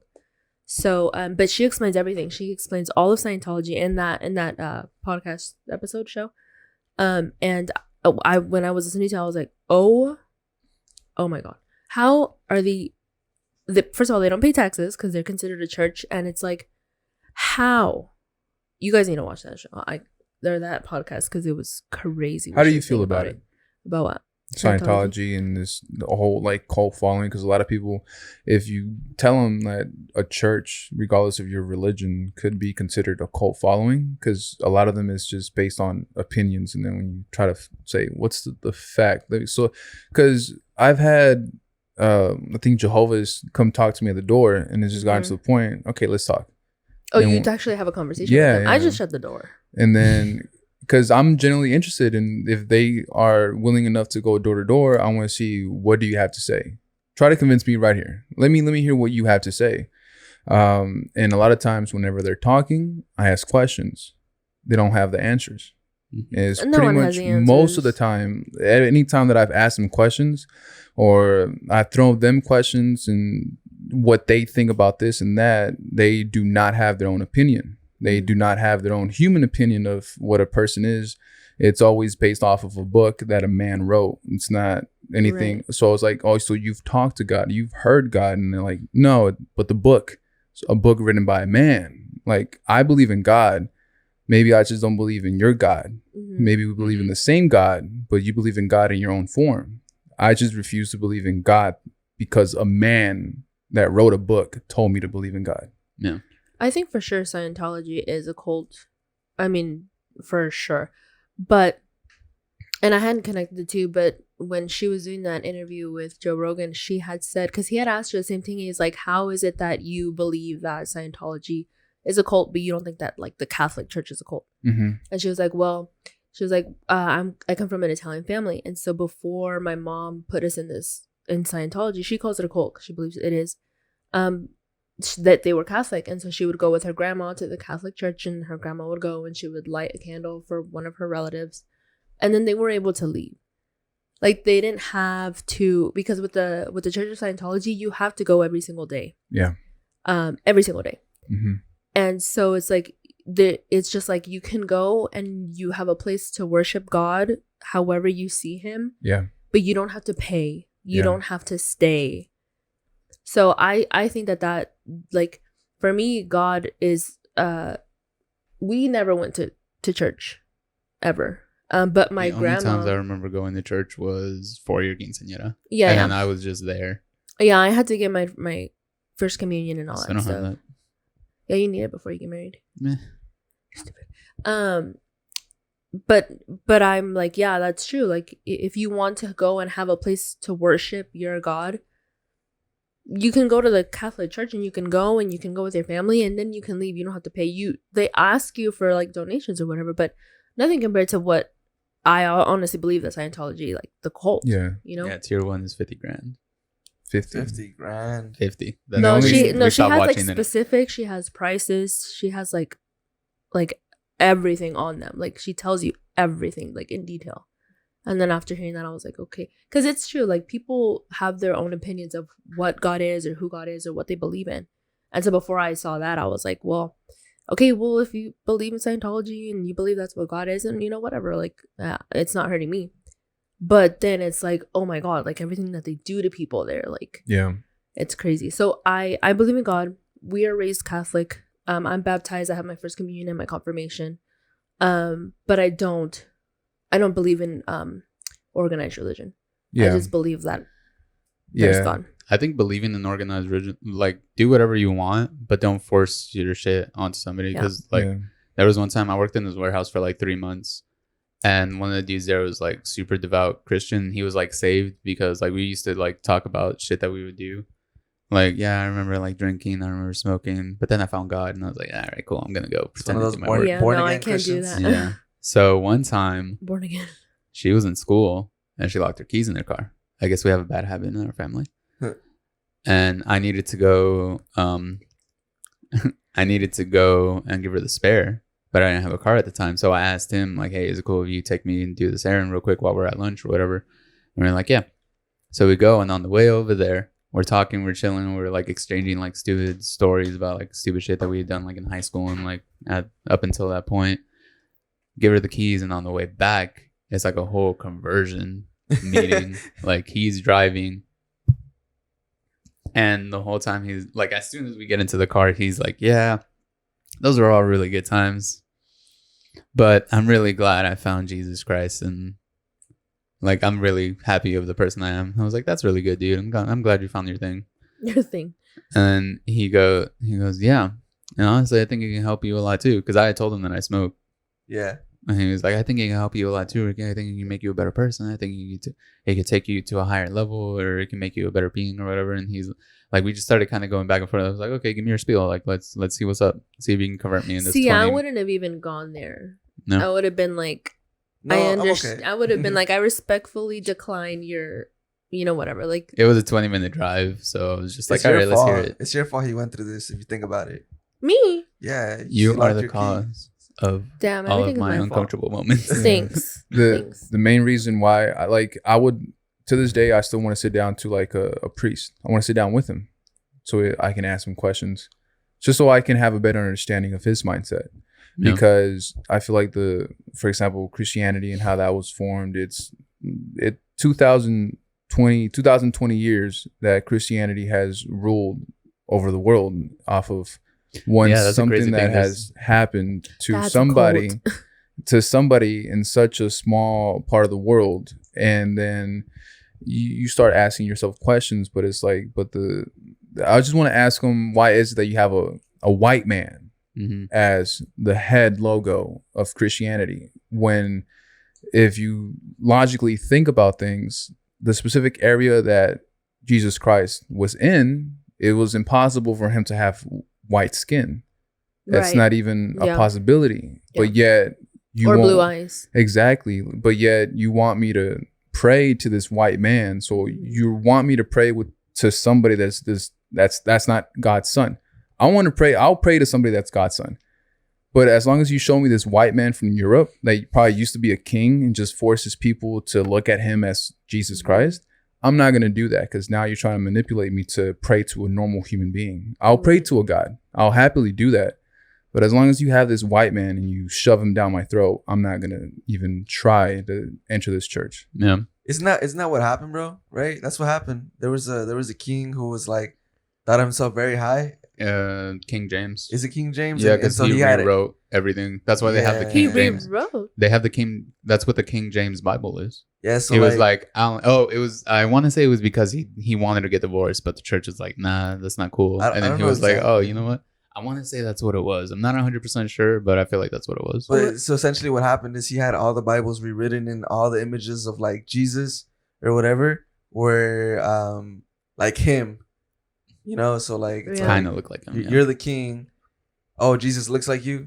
Oh, what a You're the coincidence. king. Yeah, you know. Imagine Or having you're like the that king. kind of power, dude. Where like, That's there's too much this- responsibility for me. There's this like comedian, I It's can't cool. remember who it is, but he has like this bit about I mean, how that makes kind of sense. you were saying that it's been like 2020 years. He's like, Christians won, dude. Like, and then he asked somebody in the audience, like, what year is it? Like 2015. There you fucking go. They won. Yeah. You're not even Christian, Because- because guess what? yeah. You go by that time. Yeah. The year that we are saying, the year that you write down in your fucking notebook, the year that your phone is telling you, is the year that Christians decided, like, this is the beginning. Epiphany. Yeah. A lot of times that's what I feel like a lot of people truthfully think, that humans literally started talking and having their own mental thought 2020 years ago. But it's Hell like nah. we come from a long line of Yeah. just being You know- super civilized. And Yeah.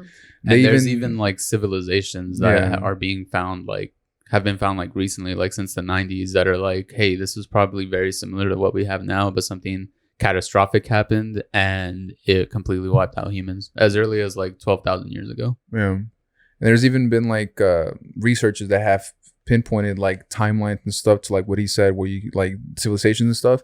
And whenever they compare it to, let's say, 2000 BC. No, let's just go like 10,000 BC, right? On how Europeans were living. And then you compare that to how people, say, in Africa were living. Africa was way ahead of its time. There were Yeah. still, the people in Europe were cavemen. People in Africa had houses. Wow. So, cavemen were still like Okay. roaming in Europe, while in Africa they had their own language, they had houses, living civilized. They knew how to control fire, but these fucking cavemen in Europe, they didn't even know. I wonder how they like get all this info. Like, how the fuck do you like end You up dig down. deciphering all these things? You dig down. Yeah, Just keep but digging. so you get a bone or like a tool, and then what? They You date kinda it. They- like they you have basically a just method. have, you have to get a lot of Like, evidence. do you like of measure the information. oil in the dirt and like? There's a lot of like stuff. I'm not gonna pretend like I know what I'm talking about, but there's a lot of ways that you can go through it. Like, since you listen to Rogan, there's this one dude that goes on there. What the fuck is his name? Graham Hancock. He's an I like that name. he's an archaeologist, and that's what they talk about a lot, is the fact that there was an ancient civilization that was not so ancient. Like, they had huge cities like the size of New York, completely functioning, completely governed, and completely taken care of, like, agriculturally. Where did you say? It's called No, like where was the city? no, Oh. like the place is called, the area where they're looking up is like, it's called Göbekli Tepe, but in a scale, like to scale, it's kind of like a city of New York, because there was like millions of people. So as opposed to like thinking of like back then where it's like, oh, it was just like little huts and villages with like 60, 70 people. No, it was millions of people that were being taken care of by a centralized government. But You know- where in like where would you pinpoint that in like? You're not sure? The I'm world. not 100% sure. I don't want to say. I would love to find out, because if it's in Mexico, It's Oh, not, I'm sure. I'm sure you can well, Google the it. Aztecs. A Yeah, lot you of the can Google. times, the Aztecs, yeah. a lot of the times it just becomes, I feel like, whitewashed, where Yeah. you Yeah. know, usually what ends up happening is that the winner writes the history, and Yeah. that's what happens to like the natives. whenever they got wiped out, you think of natives just living in huts. They just live in huts. That's all they do. They're not really intelligent. But then if you do some research, you come to find out they were extremely civilized. Some natives even lived in lands where they used the water as roads, and then they put like their roads were literally like water, and you get on a boat, and then it had like its own canals. You can go to your house through the canal that was built on there, and then the land on there was like a little small town, but just the roads were water. You use your boat and you go through it through water. That's in Venice. They still have that, the gondolas or whatever. But what you're talking about is like it's something similar, right? Yeah, but I think that's on a bigger scale. I saw that, bro, where they would actually plant trees on the edge of these places to hold the fucking pieces of land down, and in between was like their roads, like where their pathways. Where did you find this? Where did y'all like watch this, or where did you read it? Made it up. I first hear it like on, say like I'm on Instagram exploring the page, and then I see something that I like, and I click on it, and then it shows you like recommended based off where you click, and then after that, I would love to after that, I just go on YouTube, and then it's like a historian talking about it and showing pictures of how, and then that's when I became aware. Okay, natives didn't really live in huts. Huts was just like their campsites because they would travel by, because they didn't have horses either. Yeah, they barely got horses towards the end of their lifetime. So then that just led me on to be like more curious, is like, so natives would hunt these big fucking animals without horses. Like, you got to think about how powerful they had to be in order to chase down this herd, kill enough for their family, and then carry the whole thing on foot, like miles away. And then you come to find out a lot of them would travel with their entire family nonstop for days. They wouldn't take breaks, nonstop moving, and then maybe they'll sleep in a hut. That's why the hut was built. And then that's why nowadays in native lands, they found huts, but that's because that was just their campsite. That they would be there momentarily, and they move on to the next hut until they reached their town. Just migrating. Yeah. You know what's crazy, bro? Because so we've gone so far, right, with civilization. And I was just having this conversation with my parents when I thought this shit was like wild. So you think about like Amish people, right? Like, why did they decide to live the way that they do? They're hipsters. But it's crazy. So, when I think of Amish people, I think like, okay, here in fucking the US, right? You see Amish people. Turns out there's fucking Amish people in Mexico. No. Yeah. No, I promise you, there's I put it on my life. They're called a little bit something different, but I was having a conversation with them, right, with my parents, and I was like telling my sister, I was like, what like what they're describing sounds like Amish. What are they talking about? And she's like, yeah, it's like Amish, but in Mexico. So it's people who live like the Amish, but in Mexico. So they have their own little like civilizations, little own pueblos or whatever. Because where we're from, it's like pueblos, Yeah. Shout it out. Durango. Yeah. But so they have their own like little pueblo set aside, and like what they're known for is for selling their cheese and their corn. So they'll go to the city where like cheddar. You said what? They got that cheddar. Yeah, bro. And I was just like, what the fuck? I had no idea there was like Amish like people in Mexico. Like, I always get surprised at the amount of shit that I just don't know. Right. But I mean, it makes sense though, because like if you think about it, there's some places in Mexico that people don't speak Spanish. They speak some type of language from like way back when. There's like still areas like that they have. Mexico, that's a little further south, isn't it? Yeah. Yes, going more south. And then I don't know what led from that conversation, but it took us to like them telling me how when they were younger, bro, gypsies would come into their house and steal shit, bro. That's why people don't like gypsies, bro. Well, my dad, they steal. Yeah, these fucking gypsies. They were like, yeah, bro. Did y'all watch those shows? What shows? There's shows on like My Crazy Gypsy or some shit. Like My Gypsy Wedding. Dude, I remember my friend went to a college station, and one of the first times he came back, like he asked me, he's like, hey, have you ever had a gypsy whore? I was like, no, only Mexican. And then he's like, Ricky, what the fuck? That's a drink. I'm like, oh. I had it for the first time. It's very well named. It's fucking like, it's either tequila or vodka with pickle juice and Tabasco.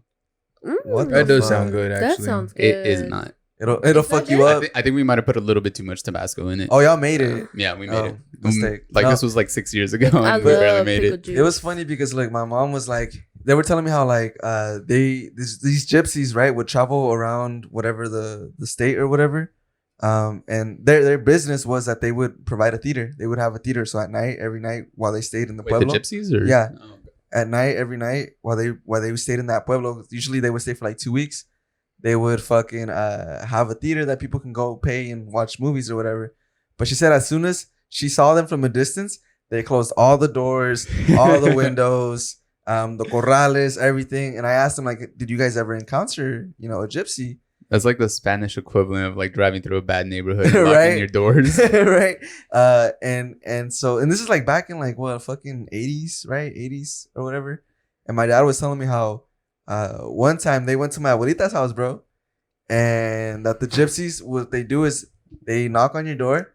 And as soon as you open the door, they just walk in and start acting like it's their house and set up camp, and we'll just have like a conversation with you. And if they see something they like, they just put it in their pocket. So they're just finessing you. Yeah. The whole time until they steal all your shit. Yeah. I mean, he did say there's a few times that people would like, get bugged, but for the most part that they would just like, oh, ¿cómo está? Blah, blah, blah, blah, put the shit in their pocket as they're talking to you. But That's a very quick way. Like, right? You got to have a lot of confidence in Yeah, them, right? and your ability to fight. And he was That's like, a very quick way to catch this fight. they eventually stopped going because they would fucking throw rocks at them. But the thing is, I would tell him, I'd be like, why does nobody fight them? Why did nobody fight them when they were stealing? And he's like, everyone is fucking scared of them, bro. They're gonna do some fucking witchcraft on you. Like, yeah. That's what I've heard about. Like, Yeah. That's probably why they felt so free. Right? And I was just like, God damn, 47. But they would just like throw rocks at them and shit. So they ended up leaving and never coming back. Do y'all ever think how weird, like, are y'all parents immigrants? Yeah. You ever think how weird, like, when they decided to do it, like the moment that they decided, like, hey, I'm going to leave the country and go to another place where I don't speak the language, where I don't understand the currency, where I probably don't have anybody that I know. I've always wanted to know, like, what was mom and dad's, like, moment where they were like, I'm going to go across this border. It's going to be kind of difficult. For mom, she had family here. Yeah. For dad... What did dad do? He was like 14 and just came to live with. No, he was about 16, and he had this lady that was in California that was helping him with his papers and stuff, because he didn't get his citizenship until I was 13. Yeah, I was like in 5th grade. Yeah, and then mom didn't get her residency until a couple years after that. So we didn't even know that mom was out here being soccer mom illegally. What the fuck you mean? None of us played soccer. Well, the mindset of a soccer mom. Yeah, that's what counts. But I don't want to do it with him. My parents didn't get the residency till I turned 21. 26 now. So did you sponsor them? Yeah. So when I turned 21, they got it. It's always, especially now when you get older, you just like ask yourself, okay, so when I turned 21, I was thinking they came here when they were in their early 20s, and that takes a lot for you to do, especially when you're at your prime, at your youth, to tell yourself, I'm gonna walk this desert and hopefully I don't die. Mm-hmm. And you tell yourself that's the first like obstacle. Yeah, and you tell yourself that when you're that young, you're willing to do that. So I'm very happy that they did that. I'm thankful every day of my life that they even chose to do that, because I'm their only born that was born here. And so you had older siblings that were born in Mexico? Yeah. So and they came with your parents walking? And it's always something that you gotta ask me, like, if I'm 25 and I have 3 kids, and am I willing to, with myself and my 3 kids, about to walk this walk, and hopefully we come out alive, hopefully none of them die, because it's not like they had a giant backpack full of food and water to be okay with. Like, if we get lost, it'll be fine. If the what do you call that guy that takes them, if the coyote decides to do something, hopefully he doesn't do something to my kids. Hopefully maybe it happens to me, but my kids are okay. Let's take this risk. Let's take this gamble on the life of me and my kids. If I would be willing to do that, I don't know.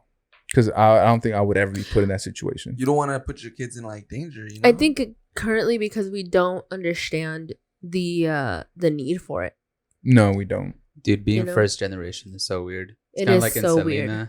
It is so weird. Yeah, it's like in the movie Selena when he was explaining, he's like, we're not Mexican enough to be in Mexico, but we're not American enough to be here. I felt that. We got to be twice as Mexican when we're over there, and we got to be twice as American when we're over here. Like, I didn't understand that as a kid. I was like, just be you. But now I'm just like, damn, that makes sense. Yeah, for sure. Yeah. It's what about you guys? Like, how old were your parents when they came over here, and how do you think that was for them? Our dad was 14, 16, somewhere around there. My mom had her older sisters here. Both and of them. Had, and yes, they had their families over and here they had already established their lives here. Mom came in what, 89? Maybe. She was young. 80, she was 87 to 89, somewhere but she around would there. come. She would and come and go back and forth. Mm-hmm. Also, I feel like Did she have like a visa or something or what? I think No. it was. Yeah, she had to. Or the shit She was. maybe had a She was- passport. it was different then because after Yeah, it 9/11 was they different. got like way tighter on border control. But I Yeah. mean, She was able to come and go as she pleased. yeah, that's what I'm saying. Like for some people, don't play footsies with My me. bad. I'm married. Oh my god. Don't even. Come over Eddie, here, you bro. cannot. If we bring a woman, you Oh, cannot Don't- flirt with you're our guests. invading You're my giving this personal space. podcast a Throw bad me, Eddie. reputation. Don't flirt with our Thank female you. guest. You can Do throw that me. with the male guest. She was Very trying good. Yeah, so like I don't want to discredit anything that our parents went through, but I feel like at that time it was kind of a little easier if you kind of like understood what you were doing.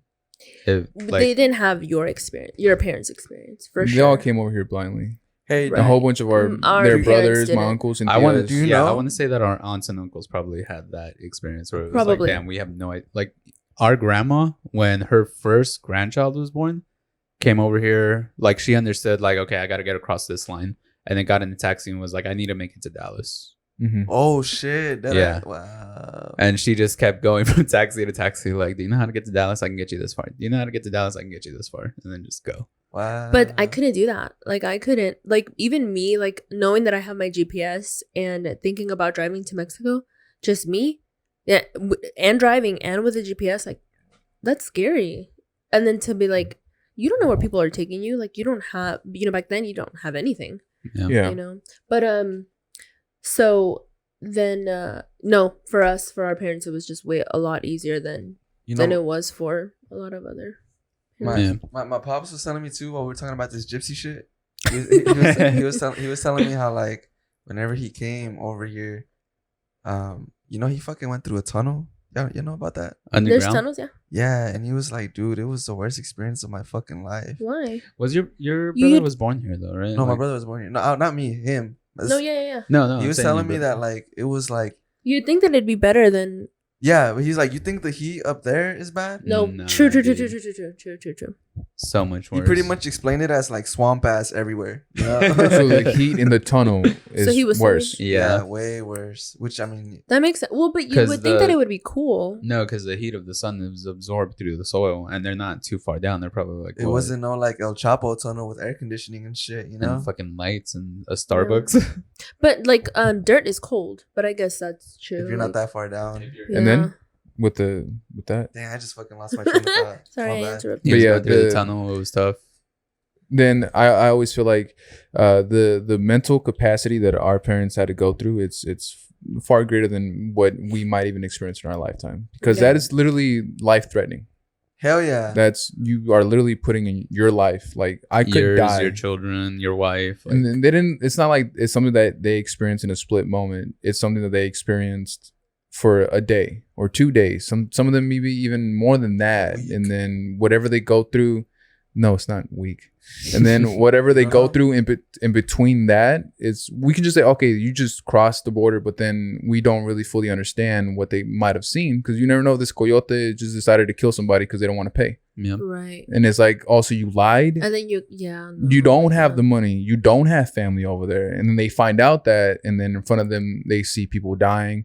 Or if the route that they're taking, they see dead bodies, or like a dead kid, or somebody's kid Yeah. died on the route because the kid couldn't make it. Somebody had Yeah. a baby on the route and the baby died. Like, we don't fully understand the possibilities that they could have seen that we're not going to see. So Yeah. Then We're very spoiled. I feel like that then leads to what we know now as your typical Mexican parent, overprotective, Yeah. because maybe they just saw things that could have scarred them. And then we don't really talk much about like mental health and mental issues that happen in our household, because we're so used to it, because our parents, technically, they did go through something that is life-changing, something that is scarring in what they see yeah. Whether and what they experienced. no matter how you got here, I think just knowing that when you get here, however you got here, that it's gonna be just completely different than from what you're used to. Yeah. And it's not like they knew what to expect. Yeah. They came in here to the unknown. They just knew a better life was over here. Yeah. Because we're so used to social media. Like we go to Europe, we know exactly where we're going to go. Yeah. And then once we get there, we know what we're going to see. And then we're like more calm about it. We're going to have nerves, but we're excited for it. yeah. Whereas them, they had fear. And then they like, I'd rather have that fear than stay here. that has to take a lot to. Yeah. And then that's just what we get back whenever they raise us, is that fear of life. Right. Yeah. Because they had to overcome that fear. And they don't want you to overcome that fear because they know how scary it is. They want you to have that fear. Yeah, and then they start overprotecting you. A little. Yeah, they want you. Then they start overprotecting you. And then that's where that typical Mexican mom and typical Mexican dad comes from. Do you feel like our parents were like that? No. Our parents were chill. They were way too chill. Our parents were very chill. My mom, she likes to call herself a cabrona. She doesn't put up with people's bullshit. She doesn't like chisme. She just doesn't like people really. Yeah. And so that I feel like that's how we are too. It's like it's very like it's this and this. Like I don't think she taught fuck us with from, us. Yeah. And, She taught us from like a very early age of like, you don't have to have this negative stuff in your life if you make good decisions. right. That's good. Yeah. How old was she when she came here? To stay, she might have been in her 20s. In She her was 20. 20s? She was To 20. live, yeah. And But then my had mom was a you- hustler. Like Yeah. my had, mom like, had three 3 jobs. cars. My mom had 3 She jobs, had 3 cars. jobs, and she was changing cars like all the time. Yeah. Like my mom Yeah. is very smart. She's Yeah. she's very analytical. She's just very Yeah. And then so she came here when she was 20, had her at 24, had me at 26, and then I don't know what they did after that. I They're just just have living life. early memories. Yeah. But our dad was a wild card. Yeah. How come? I just want to say, because we were talking about drugs and stuff, for me, I think for both of us, our dad would get drunk, not excessively.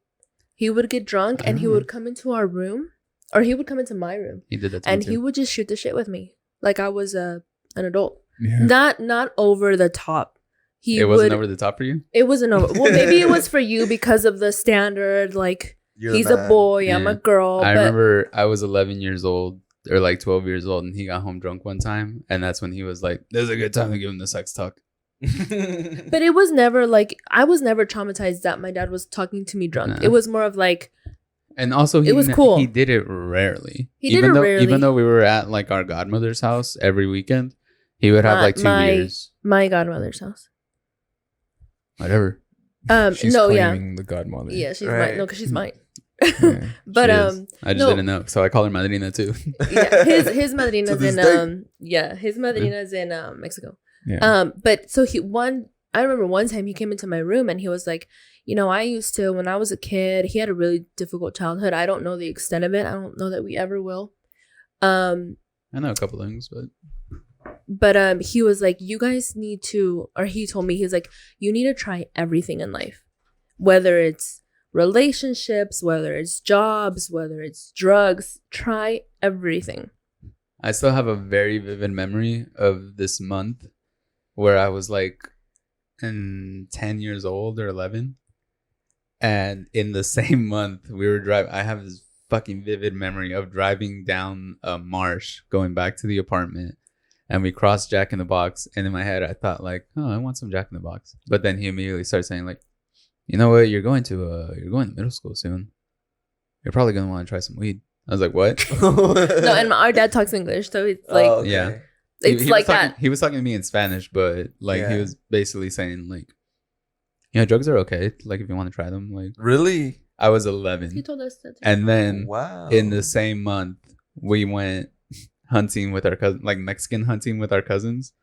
Yeah, the fucking on Diaz. No, I'm just- And not like we had guns, Oh, but we were shit. just in the woods in Oklahoma shooting beer cans that they were drinking. yeah, So they were drinking while shooting, and then the dude's farm America. allegedly was a A marijuana farm.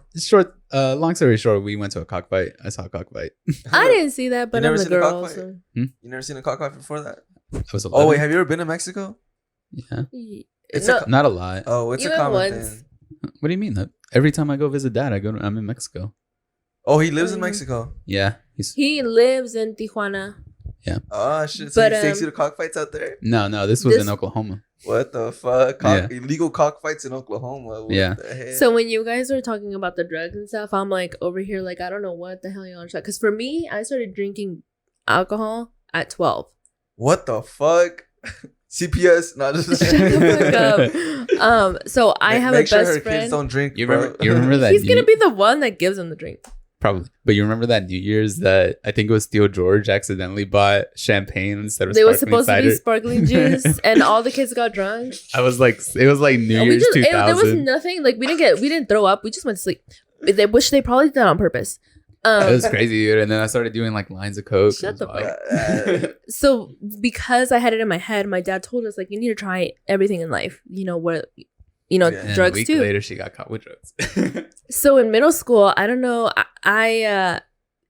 In March they used to have cheese. Mm. Do you remember cheese? Yeah. I came home Cheesed out. cheesed out. And I had like only drank since then, but I came home cheesed out, and you know it's Tylenol, right? So you're just like sleepy. And I was at the dinner table, and my mom's like, "Why are you so sleepy? Like, why do you guys look like that?"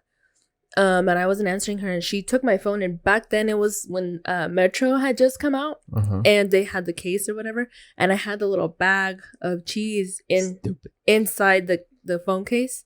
You know what I love about being the younger sibling? I saw so many of your fuck ups, and I just like had a notebook where I was like, okay, don't do that, don't do that, don't do this. I was wild. And this is what happened. And so Just text mom. my mom called my dad, and he was like, open the bag and put your pinky in it and taste it.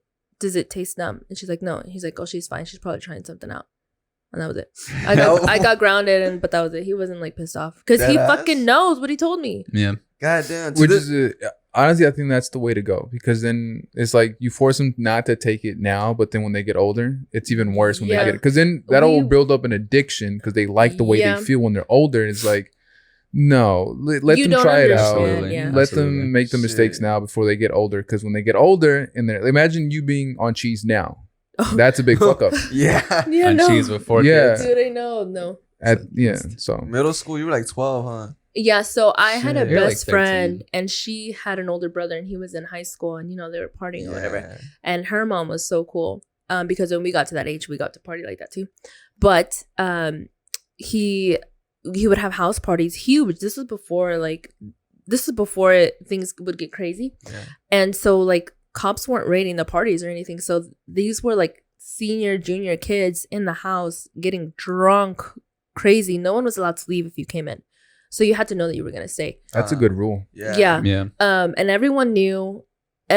So these were like almost every weekend. Damn. So my friend, Dude, people in the and early her 2000s fucking party. dude, hello. Fucking party, dude. Me and my friend and her two sisters didn't do anything, but her and I would sneak downstairs and get maybe this size cup of just pure liquor. And we would take it upstairs and we would get drunk and we would call. Did you guys ever call these like hotlines, these 1-800 hotlines? And you Party hotlines. Yes, but you could like record your voicemails, and guys would leave like voicemails on your thing. And if you liked it, you could press the number and you can talk to them. Money, What right? the Yes. That's crazy. I We never would heard do that at 12. We were like, hi, my name is Ginger, and I'm 21 years old, and I like to party, like and I like to drink liquor. And like, we would just do that. And then guys would, you know, leave messages, and we would be talking to these like 26, 27-year-old guys at 12. Yeah, that's Dude, crazy. it was crazy. Nothing went beyond that. You know, we didn't know what the fuck we were doing, but we were drunk and we were just having fun. But What the fuck? That sounds Dude, fun. That sounds fun. it was fun. Yeah. And I'm pretty sure dad knew what the fuck was up, Yeah. Well, do you but remember- never anything. Well, he got the bill. No, I was at their house. It was no. See, my mom. I'm so glad we had mom in our lives, because if dad was our if soul, it was just dad.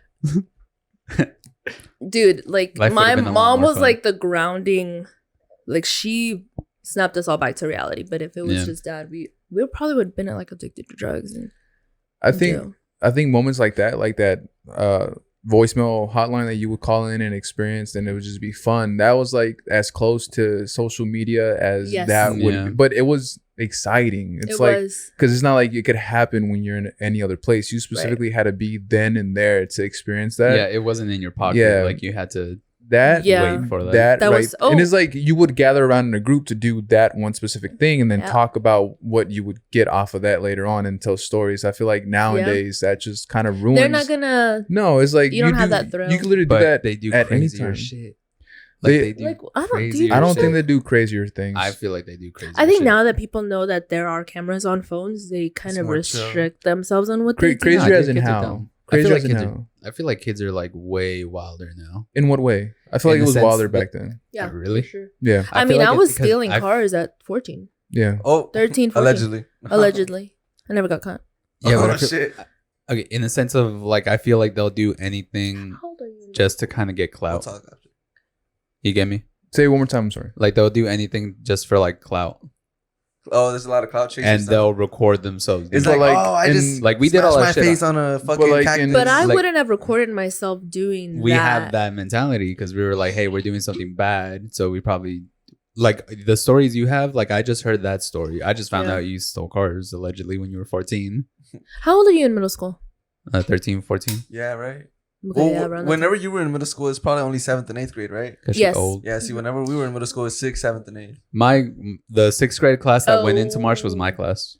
Yeah, and I Yeah. was so like I would tell my mom, I was like, I think we need to move him to like a different district that maybe has that maybe day, 'cause has she it. Yeah, knew. it's because that school, bro, was Yeah. known for like cheeseheads and shit.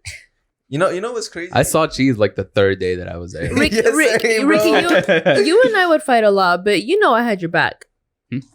Yeah, but that didn't matter because I was going into 6th and you were going in your freshman year. So it was That's like, true, nobody but I was there. like trying to be like, please don't send him to Marsh at this age. Like, please don't send him to middle school at this age. For real?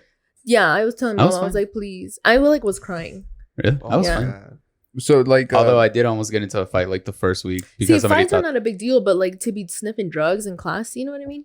yeah, You don't want that for your little brother. I think because like what you were saying that we had a mom, like that was enough to make me realize. And then also we have like all our older cousins that were doing stupid shit, and mom Yeah. and dad would always tell us about the stupid shit that they were doing. And I was like, okay, they cool. never judged They were just because like, they never oh, judged. But it was like, look, you see, like, hey, you make decisions and there are consequences. yeah. how like give an example of something that you feel is that the youth now would be crazier than the youth back then. I think there's I feel like there's an easier way for them to be able to make money at a younger age with their phone. Yeah, And the That's things true. that they do to make money are probably some shit that we wouldn't have thought of doing. Such like as- what? Like OnlyFans, like There was porn stars back then. But not at not our middle age. school porn stars. Some were let me really let young. me There were strippers that were 14, 13. That's the whole SPM story. yeah. Okay, yeah, but look, but like the whole it's like there was hookers that were little young girls, but you wouldn't have known because of the times. Maybe Yeah. because it's a lot easier to do it. Maybe it's because we're seeing them more, but like Yeah. I'll tell you the story of like I don't know if mom ever told you this, but like a couple years back at Marsh, there was a teacher that got caught with a student, Mm-hmm.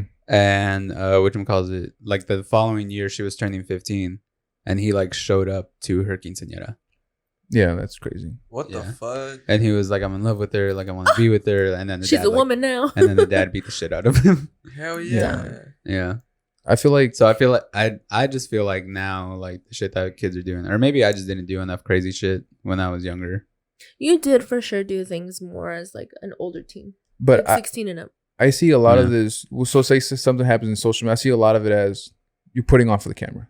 Yeah. It's not, you're not really this person. Then when you dig deeper into their profile, it's like, this is not really who you are. This So- is not really you. It's a gimmick. What's Yeah. worse then? What's worse? Like, Is it worse to back- just put on for it or actually do it? actually do it? Actually Because, do like, it. say, Yeah. like now you go to, let's say now you go to like a house party. I feel like it's boring. I feel like everybody has their phone out. Yeah. Everybody, okay, you're going to do something? Okay, do it. Record me. You don't really want to do it then. Yeah. You're not doing it for the moment. You're not even, you're not high, you're not drunk, you're sober as fuck. You're putting on a show.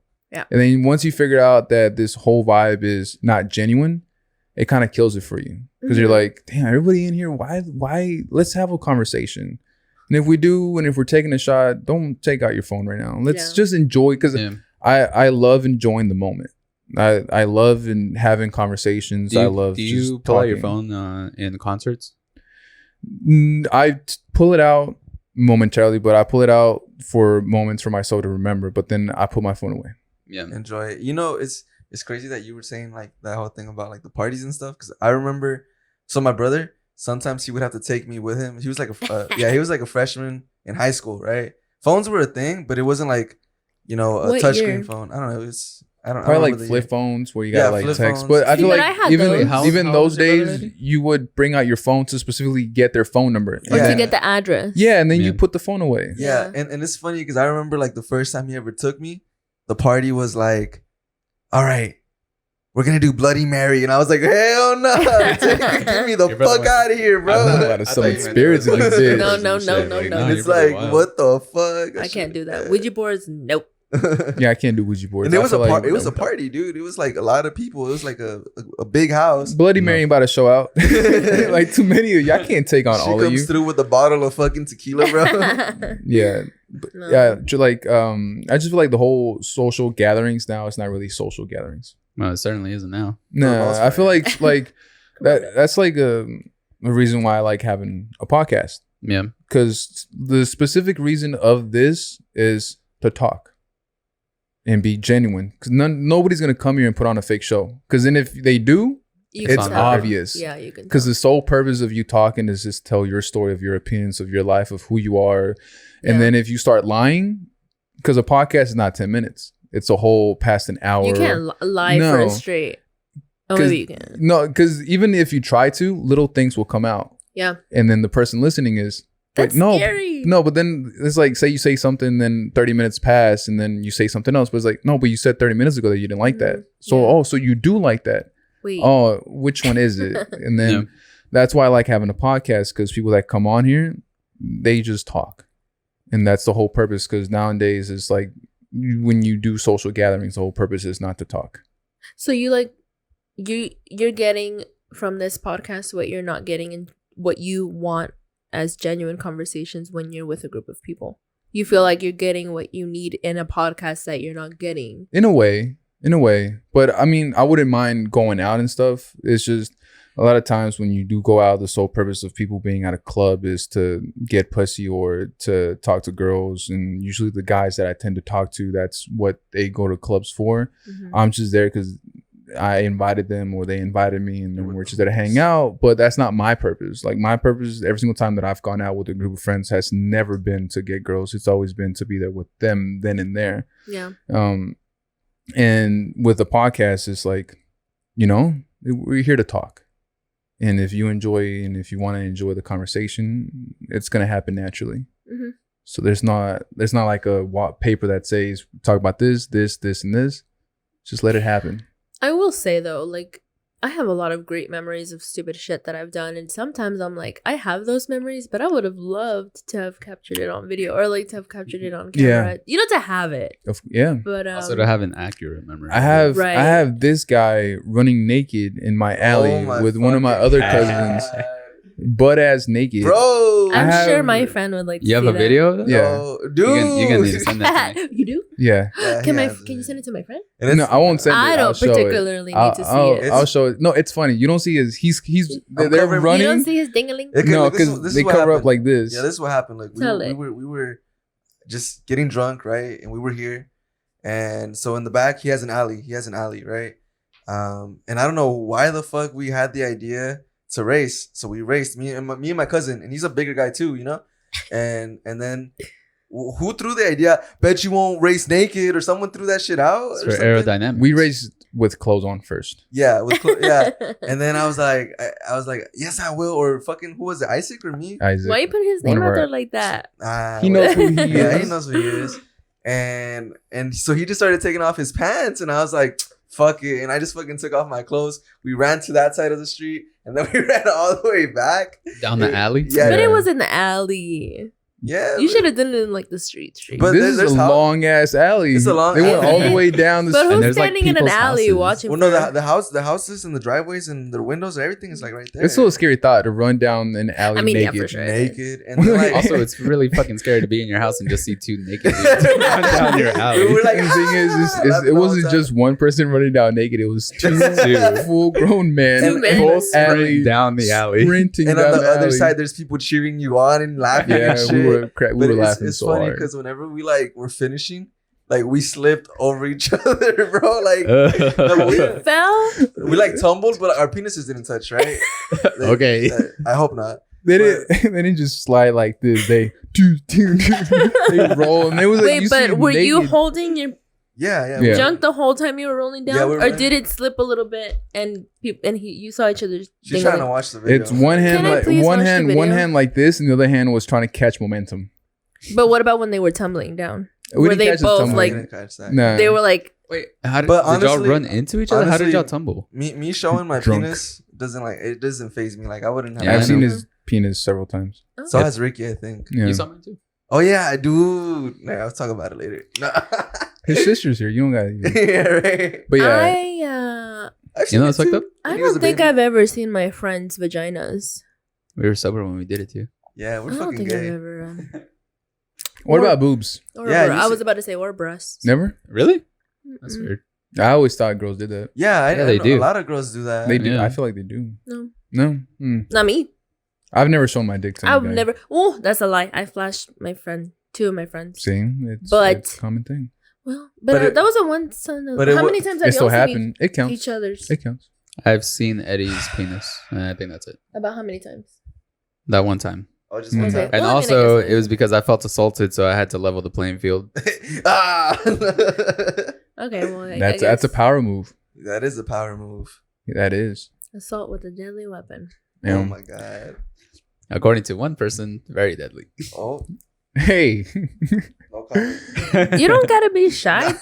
That's a good thing, right? I had a Penis implant? I think no. Do you I don't guys want whiskey? No, no, thank you. No. Yeah. I don't know why I went through this phase in my life Oh, where let me it's see that, like let me see where I that. was just like, Yeah. bro, look at my dick, bro. We were drunk for the most part. I just be like, bro, look at my dick, and they fucking turn around and look at him like, oh, You're gay, you look. But I did that like pretty fucking often. My husband has stories like that about him and his friends for sure. I honestly thought he was gay at some point. Oh shit! I saw him all the time, Oh my god! but Why? it's- Because he showed his dick to his Because friends a they lot were, of times? because like they would walk around and they would suck each other's butts. But like getting older, I'm coming to realize that that's It's a normal. thing. And it's like if you go to the gym, well, not right now because of Corona, but like for the most part in the locker room, motherfuckers be walking like butt ass naked, balls mostly hanging to old the floor. dudes. Yeah, girls are not doing that in locker rooms. No? I'm doing that. No. Sports bra? Sports bra, yeah, but that's not naked. No, it's not. There was Nah. one older Chinese lady that I saw in the gym that was completely, but I only saw her backside. But she didn't care if I saw her front side. Ever since I joined But this other gym, Lifetime Fitness, I've seen so many old people's nuts. Not because I aim to see it, because I see it through my, rear view mirror Peripheral. right here. And then they always they're so comfortable just being naked. It's because they're old, dude. Like, They don't it's not give going a to get any fuck. I Better wa- better at at this this point. point, They're old people are probably at the gym because their doctor told them, like, hey, if you don't, you're going to die in 20 minutes. yeah, Probably right. Yeah. that makes sense. Yeah. Let's get into some exciting stuff. Like how we were talking about Cardi B, right? And then we'll get to opinions on if you would stay, if you would leave, shit like that, Yeah. relationship. I don't know what the story Juicy is. Who knows what the story chisme. is? Like, What's full. So apparently Offset had a secret child while being with Cardi. No, that's fake. Is that fake? She addressed it, but it's crazy that this happened because literally right, like the last episode that we had, we were like defending Offset, right? You Kind of forgot. weird. Yeah, we were like defending Offset, like 'cause men cheat to Men don't cheat. men Men- cheat because we're horny, women cheat because of emotional Yeah, shit, because right? we cheat to stay loyal. Say that one more time. Just if you could just repeat that for me, just so that I can get that. Men cheat to stay loyal. That does not make any sense. Trigger. That's because It's you're a It's woman. maintenance. Yeah, it is. So We cheat. We don't leave. Women leave Women while they're still leave. there. No, they leave, and they Yeah. once they leave emotionally, you're not getting them back. Yeah, right. And so that's worse. That's way worse. Yeah. because they're still there, Yeah, even though they're not there. exactly. Okay. we don't condone cheating. We're just saying. No, you do. No. But But I every- believe every- in loyalty. Yeah. But men cheat. but to men in stay general is what you're saying. loyal. Yeah. Like for example, let's Men say cheating is superficial. Women It cheating is like if they decided to cheat, it was a decision that they made from their heart. specifically to hurt you. Yeah. Men So- cheat so to be it's spiteful. Yeah, men cheat because they're stupid. Yeah. Men cheat because they're stupid and Yeah, they're men in are the really moment. Is that an excuse? No, it's reality. it's So the- let's say a man that he's out, right? And he is horny. Instead of him being smart and be like, I'm gonna wait till I get home to my wife and Mhm. fuck her. He's like, oh, you look good. Let me talk to you. Cause he has a boner, right? Right. A woman, if they are horny, they're like, I'm gonna get some dick from my man. Right. So they come home horny and drunk, wake the fuck up, give me your dick. right. Men don't do that. Why? Because if they catch a boner, they lose blood in their brain because it goes to their dick and they think with their dick and then they cheat. science. But once they cheat, they're like, I fucked up. They go back to the wife. A woman, if they cheat, they specifically like, fuck him, fuck you. I'm going to go fuck around.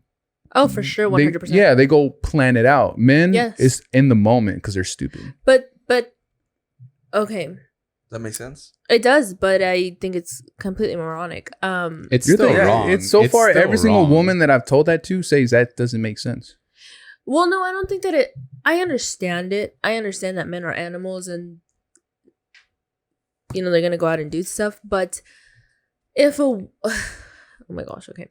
So if I'm loving you, and I'm emotionally loving you, and I'm emotionally making love to you, and you go out and you don't, and you go and you have sex with someone, and it's not emotional to me, that's like, how can you do that with someone when I'm being emotionally loving towards you? They get more out of you than they would if they fuck. Right. So, but why is it wrong for a woman to then say, okay, I'm going to cheat on you. And when I do cheat on you, I'm going to emotionally connect with this person and I'm going to leave because you went and did it and didn't think. So, I mean, That just sounds hurtful. I'm already for hurt. sure. But I'm if already in pain. You giving that Shit. explanation. Like 'cause- guys But- cheat on a whim is They what do. they're kind of saying. But, Like but it still hurts. Yeah, it does. But it still Yeah. hurts. I also think it's kind of You think Justine would stay with you if you cheated on her? She'll probably do the same shit I'm talking about. She'll cheat on you, I emotionally connect with that person because she knows it hurts you because you hurt her. You know what I'm saying? It's Well, like that- it's I a feel- cycle. I have That's this- exactly what we just said. yeah, Yep. no, but Mhm. to me, it's like, why would you do that when Because men are stupid. men are stupid? Yeah. you don't understand because like it's like Pedro was saying, like blood is literally being drained from our brains to That be kind able of sometimes to sounds like pump an our penis. excuse, though. It's You're not not, even scientific. you're not It's gonna not understand. You're not gonna excuse. understand. For example, when a woman gets her period, they get mood changes, and it's completely understandable because they're going through this menstrual cycle. So you're bleeding from your vagina, you're Losing having a hard blood. time, you're in pain, and then Mhm. if you want to snap, it's okay. You go ahead and snap. I know you're going through a tough time. Why? Because you're losing blood. Men go through the same thing, but just with their boners. Has a girl ever But- told y'all something really, really mean when they're on their period and you just have to brush it off? Yes. Often. I've said, yeah. Yeah, and then we It brush it off. I mean, I guess. But how are you guys like defending Offset with that though? No, we're not defending him. Oh no. He no, no. he lost still his. don't know. He It's good. lost the prize possession. You don't cheat on Cardi B. Yeah. I still don't Right. know what the story was. No, like, but, what's going on? So she divorced him, bro. She divorced She's him. filing for divorce. Or Why? She's filing for divorce. And I thought they were- so I watched some of her live. Sorry. She said it's not because of the cheating, because like they've dealt with that in the past. They're adults. They moved on from that. She just said that they were consistently arguing and they weren't seeing eye to eye. And at that point, she just felt like the emotional connection wasn't there anymore, and so that's why she decided to divorce. So it's not a scandal. It's just two people that Yeah, fell Yeah. out of People love. are Mutually definitely making it more than will what it is. divorce. Yeah. Yeah. It happens often. It happens too often. But And also yeah. with a relationship that's in the spotlight to a point where we were talking about their relationship like 6-9 months ago, and we're talking about them again. Yeah, but definitely like in this divorce, 100% Offset lost a gem. Hell yeah, bro. It's Cardi. 100, because his fame, Cardi. his money, his music blew up when he got with Cardi B. And yeah, he was still doing good, but as a group called the Migos. Yeah, not on But his then own. once he got with Cardi B, he became global. Because Cardi B is global. Yeah. Like worldwide. Yeah. Migos, mainly in the United States, but big, right? But so then did he lose her? Yeah. They just, I mean, They're- they they're- lost each other. Well, it's She lost her. Economically. She did not lose him. She left him. I feel like, because she didn't lose nothing. It's her decision. Because she specifically said emotionally. Once a woman says you lost me emotionally, you will not get her back. That's not going to happen. And she tried. But once that emotional disconnection comes, and then that means she's free to make an emotional connection with somebody else. Because her barriers were down to make any emotional connection with any other man that came across from her, which I'm sure at this point is plenty of successful men have tried. But she's had that emotional barrier is like, I'm married. Not going to happen. But now that that is down, guess what? The possibility of she not coming back is greater than it was ever before. Previously. And you know what's crazy? Ever since this got like posted, I've seen so many like famous motherfuckers post their DMs to her. Whoever has the chance, who wouldn't take it at this point it's with Cardi B. I mean, because she's global. And she's funny. Dude, Yeah, she's so hilarious. funny. Yeah, A woman that is funny like that Yeah. and is she on her cute. shit like that, her own self. Yeah. She's cute. She is like beyond any other man that can possibly try to gain her. Like, at this point, she is picking and choosing next. Yeah. I don't know. I guess it's, you guys make it kind of cut and dry. Like there's no solution really. It's just like With it what? is what it is with like the cheating thing. Well, I mean, And what? Yeah, like because you're saying, well, because men are stupid, that's why they're gonna cheat. Men are extremely stupid. Right. Especially when they cheat, when they know they got a good woman at home that they have. Like when a man cheats. I understand cheating and I understand forgiving. Like I believe that if a couple cheats on each other or one cheats on the other, that there is like you can fix it if you both are willing to. I feel like the woman can, the man can't. It's gonna grow jealousy, It's a grudge. spite, some God, sort of like issues. I would love to towards think the that we're woman. beyond that. Nah. Men, no, because again, men are stupid. 'Cause, Women, like, yeah, women. If you were in I the same 100%. situation of like, say that I cheated on Jasenia, she would forgive me, and then we'd get past it, and we'll make jokes about it, or whatever.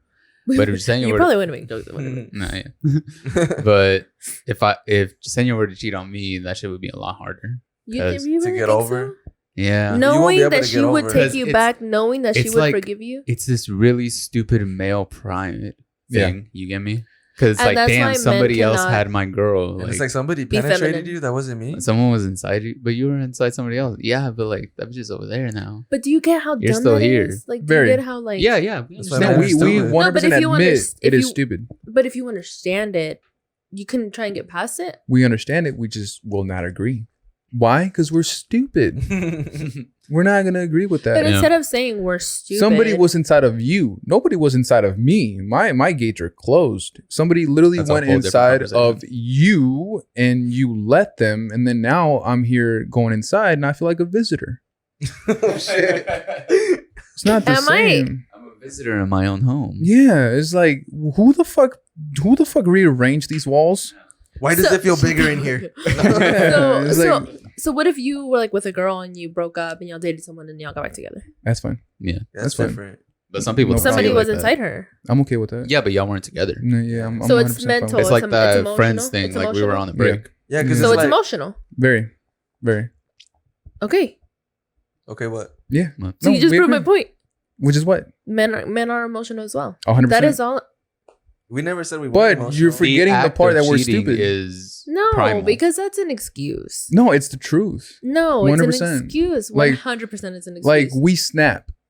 Like we are extremely Women emotional. snap on their periods. You had just said that. But you guys control your emotions much better than what we would control our emotions. It's just sometimes a lot of men hide it because they feel they have to hide it. And a woman, if you are free with your emotions, you have better control over your emotions. Since we feel like we have to hide it, sometimes we just snap. And then that's where cheating comes from for men, because it's like a boom. Cheating happens, we regret it. Fuck, I fucked up. I love my girl. Why the So fuck if- that even? It's regret. A woman, when they cheat, it comes off of fuck my man. I'm gonna get back at him. They it's like a planned thing. And it might happens. not even be like a situation of like he cheated on me, I'm gonna cheat on him. It might just be like I'm upset with him at this moment because of a very serious thing. Yeah. See, I've had friends that were able to cheat and they didn't get emotional and they just went Women? back. Yes. They were able to cheat and they just go back. There was no need for them So to feel. you know they completely 100% cut off the person that they were talking to? Yeah. Yeah. They cut them off? They didn't cut them off, but it wasn't an emotional connection.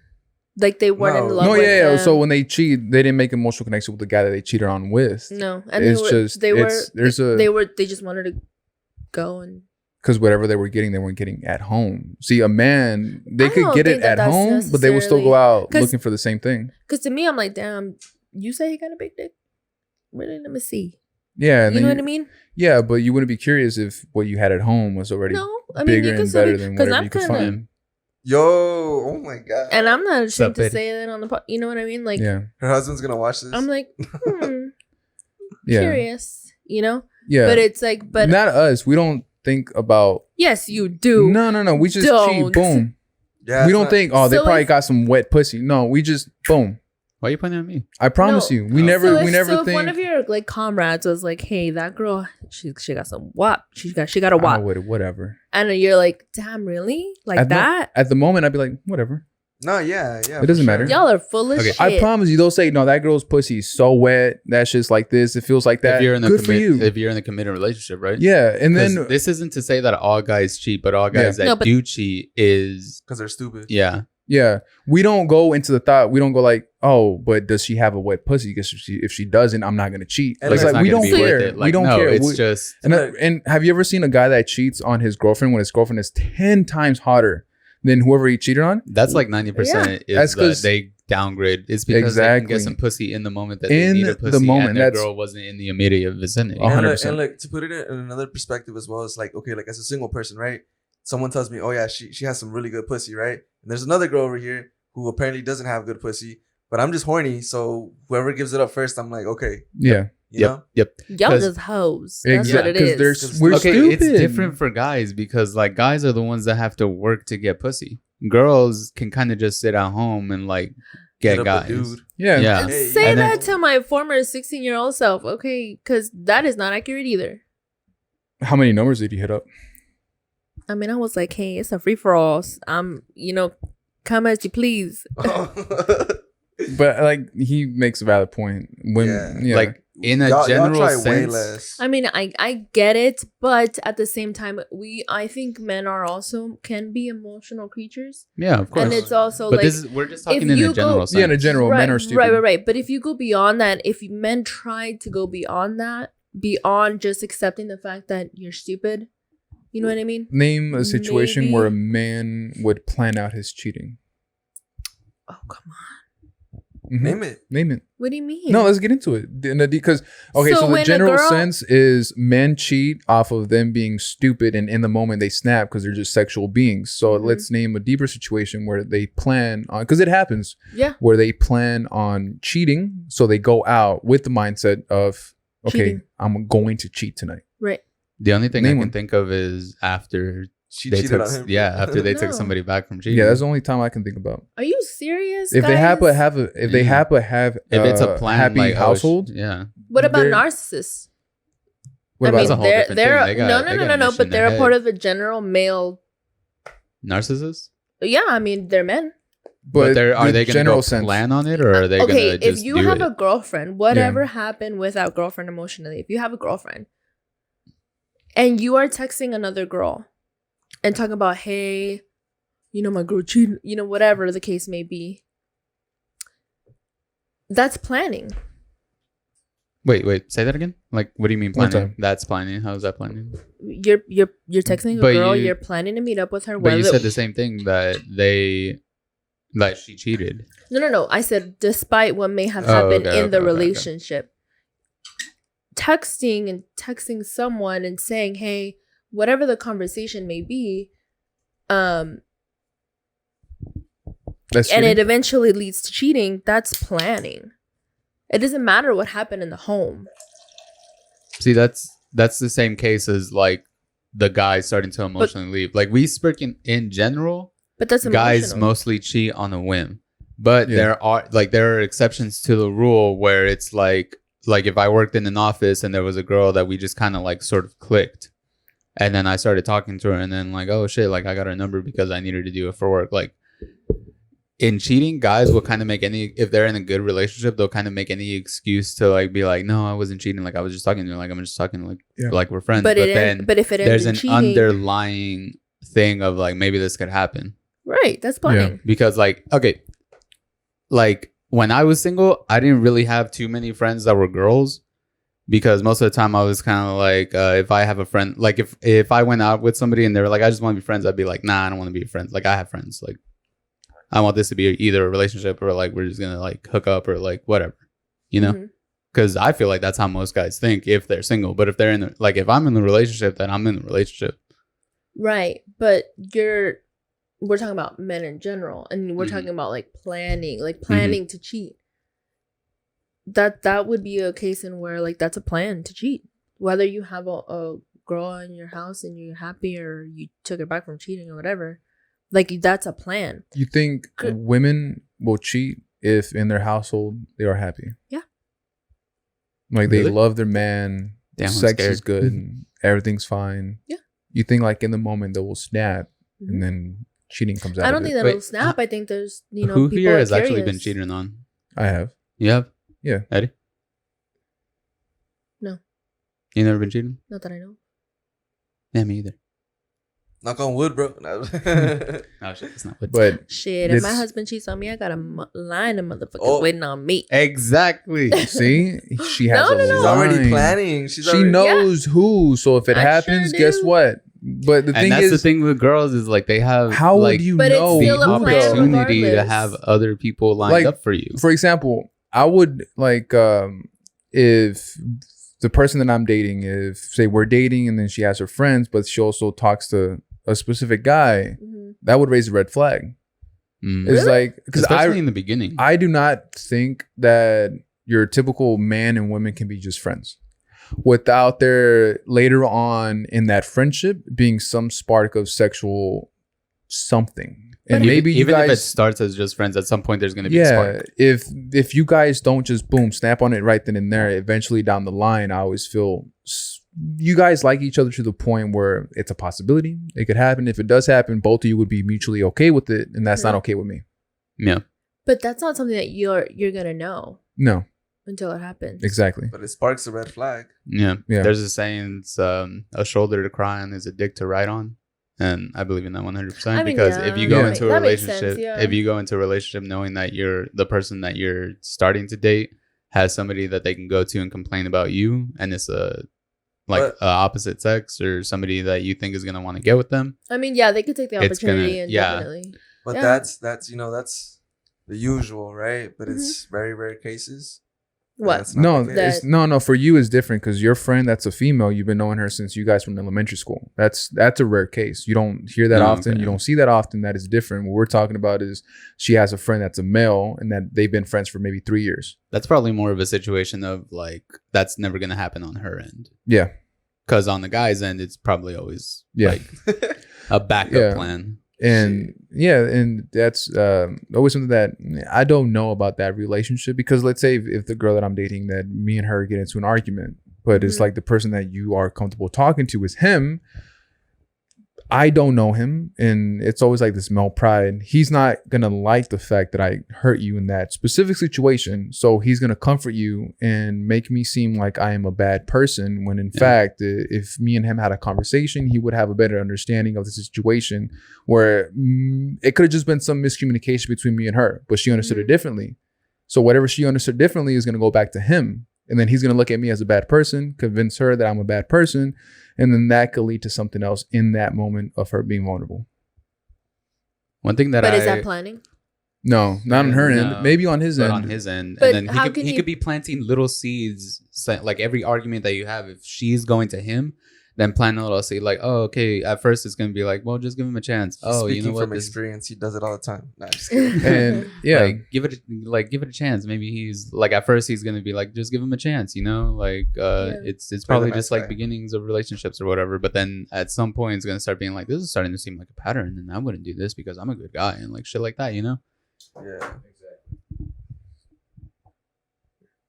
I'll give the example that I always tell Jasenia. Like, we've been together forever now, but whenever a guy snapped, like, if she hardly ever posts like on social media, but she'll post on Snapchat, and then there's always like a couple, like 2 or 3 guys that'll always Snapchat her, and in my head I'm always like, oh, they're still trying to fuck.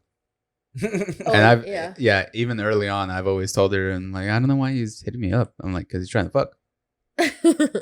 It's easy. He's trying to fuck. He hits you up because he's trying to fuck.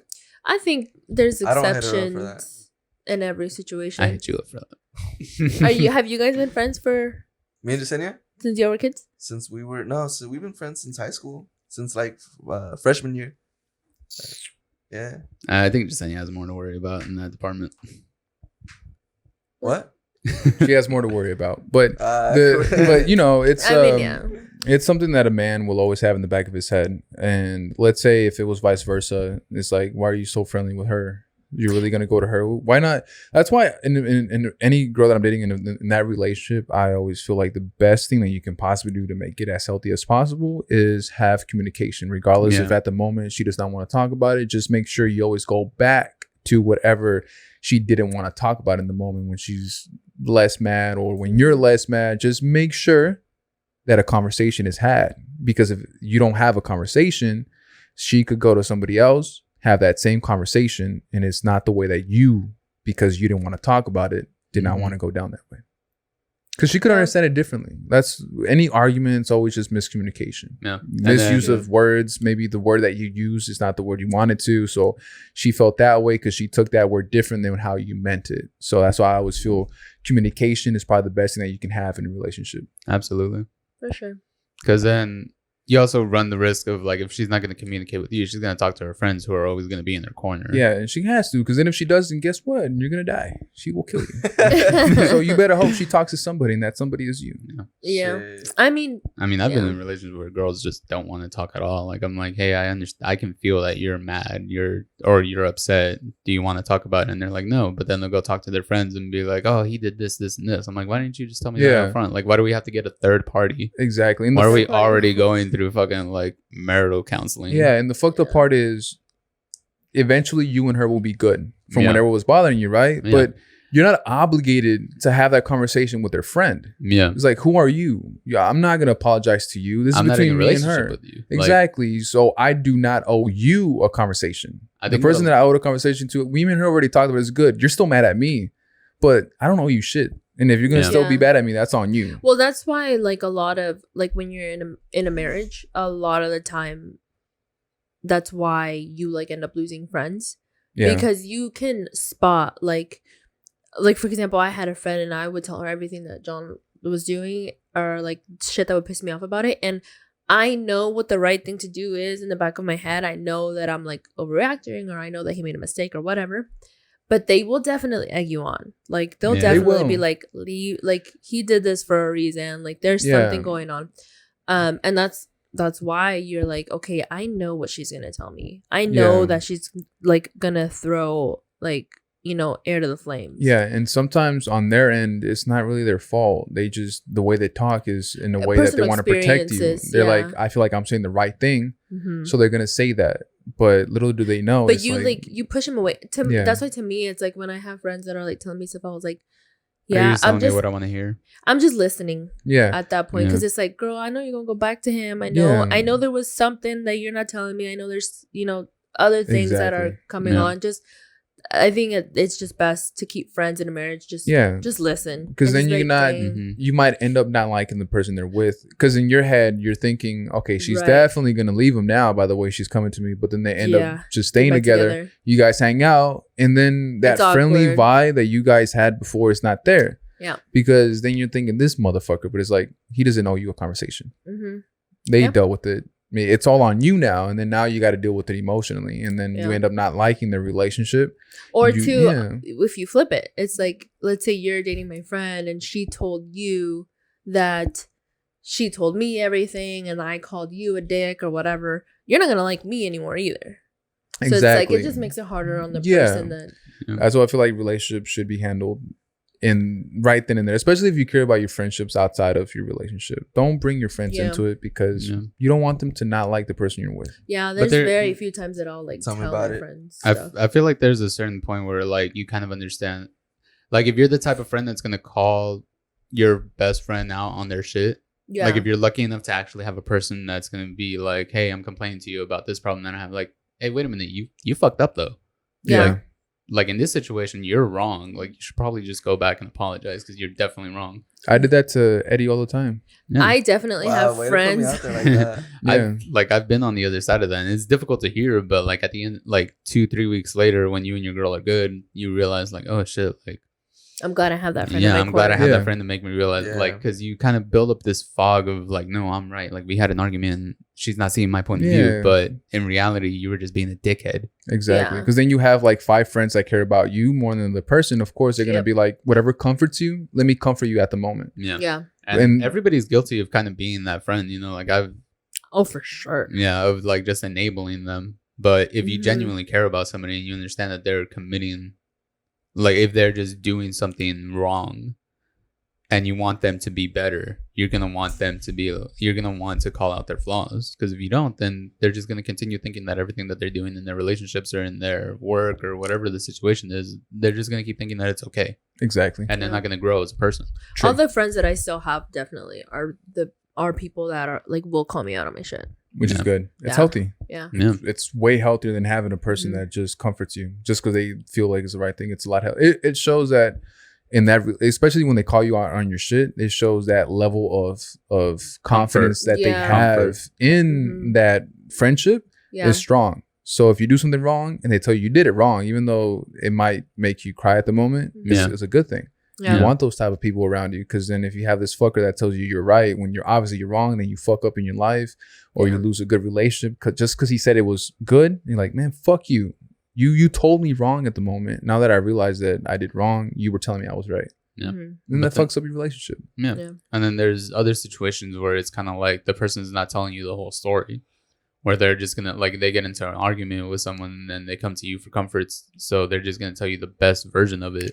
Yeah, I've definitely been on both ends of that. At this point, everybody's been on every end of the argument. At this point, with the people that I do talk to or that I choose to talk to, if they come at me like that and I'm like, that doesn't sound like you, what did you really do? It sounds more like it sounds more like you would do this. That doesn't say you. Why you lying, bitch? You're not telling me everything. No, like if you want to. No, I've even gotten to the point where I've told this person, hey, you know what? Let me sit down with you and your girlfriend. Really? Yeah. No, I would never do that. No, me neither. There was one time where like my best friend, like one of my best friends, we were riding in the car, and I feel horrible for this, and I've apologized to him since. But his girl was really mad at him. And at the time, I thought it was for like no reason. And I was in the car with him while he was having the conversation with her over the phone. But later on, I realized like, oh, he promised he was going to do this and he didn't do it. Yeah. But as they were talking on the phone, she mentioned something and I thought that it was a lie. But because he told me it was a lie. So then I just screamed out like, bitch, you lying. And then like kind of fucked up his relationship. Oh, shit. See, I've been that bitch. And I think we're toxic people. I think so. I think our podcast is going to be very interesting. Tóxicos. Los tóxicos.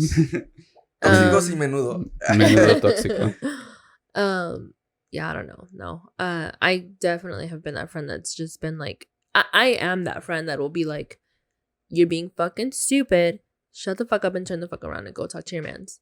And I'm very blunt with my friends, and they know that a lot of my friends just won't come to me anymore.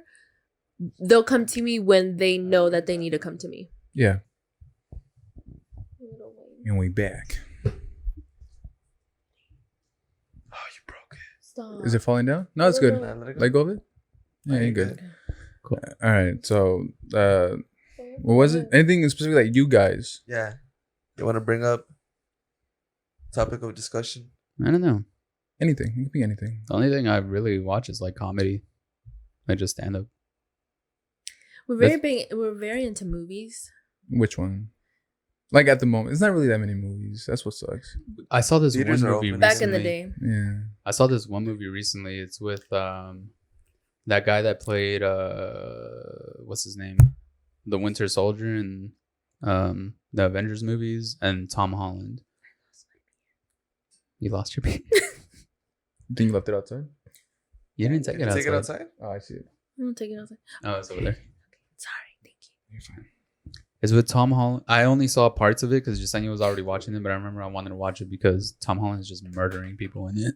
Tom Holland? I know Tom which Holland. one Peter you're Parker? talking about. Yeah. And Spider-Man? Thank Yeah. you. I want to see that too.